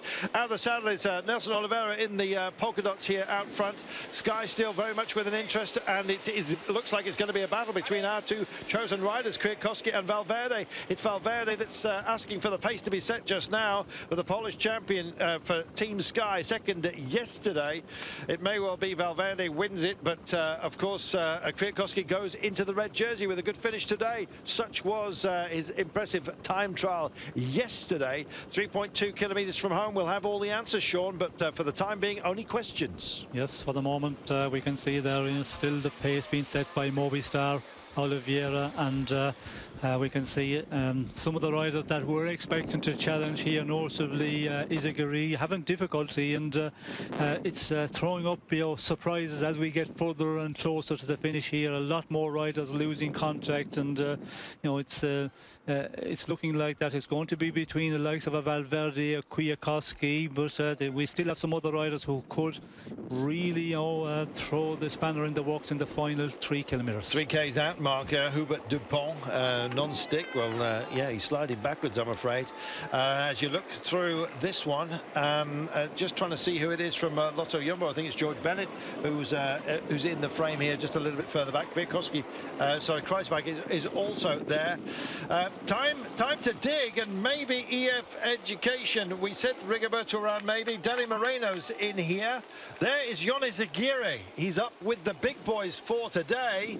Well, he's in the absence of Nibali, who looks like he's really suffering, and Gorka, his brother, he's going to have to go solo. Dan Martin just starting to move up as well, a little bit further down the order. Matteo Trentin is still not out of this either, the European champion. 2.5 kilometres to go. It's still cagey, Sean. Yes, well, we can see it's a pace being set by the Team Sky rider on the front there. It looks like Puccio, who's really setting a strong pace, and everybody is just waiting and holding off. As we can see, he pulls off here, and Quintana. It looks like Quintana, Valverde are looking around here to see who's just behind them, and looking for some other riders and some other teams to continue setting the pace. Yeah, Quintana has a look, and he loves to look into people's eyes. I think he was being sent up there by Valverde just to check out what Kwiatkowski looked like. Kwiatkowski third in line here is on the radio as well. This will be a call for absolutely everybody. Let's see if he starts to make it. We will see in a few moments' time. Kwiatkowski versus Valverde. Lotto Jumbo just involved in the frame as well. It's Steven Kruijswijk who moves himself into position. The Dutchman still hungry, it seems. More than that, let's see if he takes a bite out of today. Sky reassemble themselves, but Valverde's on their case, and Rigoberto Urán is in here as well. That's good news for Rigo fans, of which I count myself one. 1.8 kilometres then. We don't stop climbing until we get to the 400-metre mark, don't forget, but we're nearly there. And a big roll is this for Kruijswijk and Lotto Jumbo as they sail into the curve. He'll have to be tagged, a danger. Meanwhile, just a little bit further back, we still wait to see if Kwiatkowski can impose himself late on. Could end up as a bit of a sprint, this one, Sean. Yes, well, it looks like that there's a lot of riders looking around there. We can see Team Sky is Theo Geoghegan Harter was setting the pace, but Kruijswijk just comes up on the outside there, a little bit more speed in the corner. We can see Quick Step Floors are going for it. Can't see who it is just for the time being. 1,300 metres to go. It's an early roll, Sean. Yes, it looked like Peter Seri. Wow, well, he's got the legs, but have Sky got the demeanour to chase down for the time being? 1,200 metres, Flamme Rouge just coming. This could be a steal, a famous one at that. Well, Flamme Rouge has been passed, and I think he's mugged the field here, Sean. Sky racing to get back in. Kwiatkowski's still there. Just starting to tempo out of this one, is he? 800 metres marker just coming up. It's a run for the line here. I think it's Mas, is it? Enric Mas, the Spaniard, we'll wait and see in a few moments' time. Having a look back, 960 metres, and the rest of them are getting involved for the run for home. And you see that, and Rigoberto Urán just by the barriers. That's a great manoeuvre by him. He's trying to follow the wheel of Valverde. This flattens out, and it could be a difficult run for home, Sean. Yes, it is going to be a difficult run, as we can see here. They're just riders starting to look at each other, all playing the waiting game here. Nobody wants to, take the sprint up at this point, because we're still 750 metres out, and we can see there they're just having a look at each other. As we can see the Quick Step rider just hanging out in front. Yeah, indeed, a bit of a nail biter, but as Huzi Madness has said on Twitter, and still Kwiatkowski looks. He looks to one side, looks to the other, and it's Valverde that's picked it up. He doesn't want to be left out, and on his wheel is Kwiatkowski here, and it's going to be a drag for the line the last 500 metres. Kwiatkowski is going to go into red, but what position will he finish today? It's anybody's guess. It's Valverde that's going for it. He's towing Kwiatkowski into a decent position, a finishing position here. It's not going to be Quickstep, I don't think. The gap's closing down rather rapidly, picking themselves up and out of the saddle and having a dig. You've got to drift over it. Kwiatkowski takes the inside line just out of your view here, and it's the pole here who's going to take this one by the looks of things. He heads in front of Valverde, who can mug him at the very last. Valverde, I think, has got a great idea, and it's a late push by the man. And here he comes, dagger between his teeth. Is he going to stick it between the ribs of Kwiatkowski? He does exactly that. Brilliant work here. Valverde takes it. Kwiatkowski goes into the red jersey. Nonetheless, wow, what about that for a run for home? A day of triumph and trauma spread all across the hills here. What a day of full-on racing at La Vuelta. How about that, Sean? Well, we could see Valverde there. He was just making sure that the Quick Step rider was not allowed just to hang out there. He just upped the pace a bit and came across, and then just knocked off his effort and just made Kwiatkowski take up the sprint. We could see a median in the wheel, and Valverde just takes it easily in the final 50-80 metres. Well, you've got to be charmed by Valverde, and if you're not, he'll just switch the light off. He is a scary man in situations like that, Sean. And he showed his full credentials, which include actually a great deal of tactical sense when in the heat of battle. Yes, well, when you're feeling good, of course, it's pretty easy to do that, because you can you can just sit back there and leave the race happen in front of you. And that's what we see a bit further down there when the Team Sky were riding. Suddenly we could see Valverde and Quintana appeared on the front, but just looked around and waited for the other riders to take it up and take up the pace setting once again. And that's, that was telling us Valverde was feeling good. And we can see here, he just followed Kwiatkowski, very confident, and just sprinted the final 50 metres and, taken it by a bike length. It was Lawrence de Plus, by the way, apologies for that, from Quickstep Floors, who comes across the line. Wilco Kelderman, very, very strong finish from him, from Sunweb, 4th place. George Bennett, it was indeed not Kruijswijk out there, did a great job. Indeed, for Lotto Jumbo, the Kiwi in 5th place today. The Spanish have got themselves a stage winner. They've got to be delighted about that. But Sky have got themselves a red jersey, Sean. They have to be equally as pleased, surely. Yes, well, they will be pleased, and they did a good job in the final. They controlled the front of the peloton, set the pace there with the with Kwiatkowski and a lot of the riders in the front of the race, and to stay out of danger, that's what you need to do. And Kwiatkowski, he tried his best here to get the stage victory, but Valverde that bit stronger here and that bit fast on the finish, but still he takes over the race leadership. So Kwiatkowski, Team Sky, will be very happy with that. They most certainly will. So, Mikael Kwiatkowski into red. How long can he hold it for? That's the big question. I guess we'll find out tomorrow in the run to Hal Harin. 178 kilometres with a Category 1 climb at the beginning of the day and then rolling terrain thereafter. It should be defendable. If he takes his time and actually sits on his advantage that he's helped build up courtesy of the time trial, it may well be that Kwiatkowski holds it through that. And indeed, the run to Alpha Ikara as well, with an uphill finish that should suit him. There's some big time gaps, Sean, and there's an awful lot of races and championship titles that are already at an end.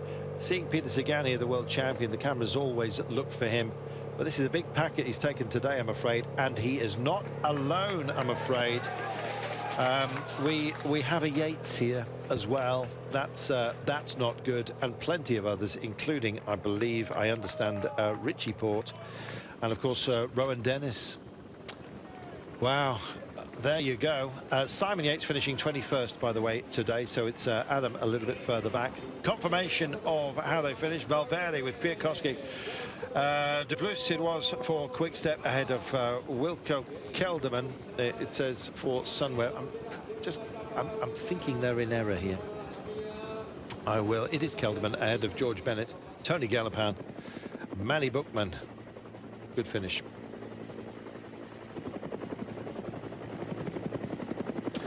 Well, Rigoberto Urán got himself a top 10, showing it he's back in form, finished just ahead of Nairo Quintana, and Thibaut Pinot has refound himself a bit of strength.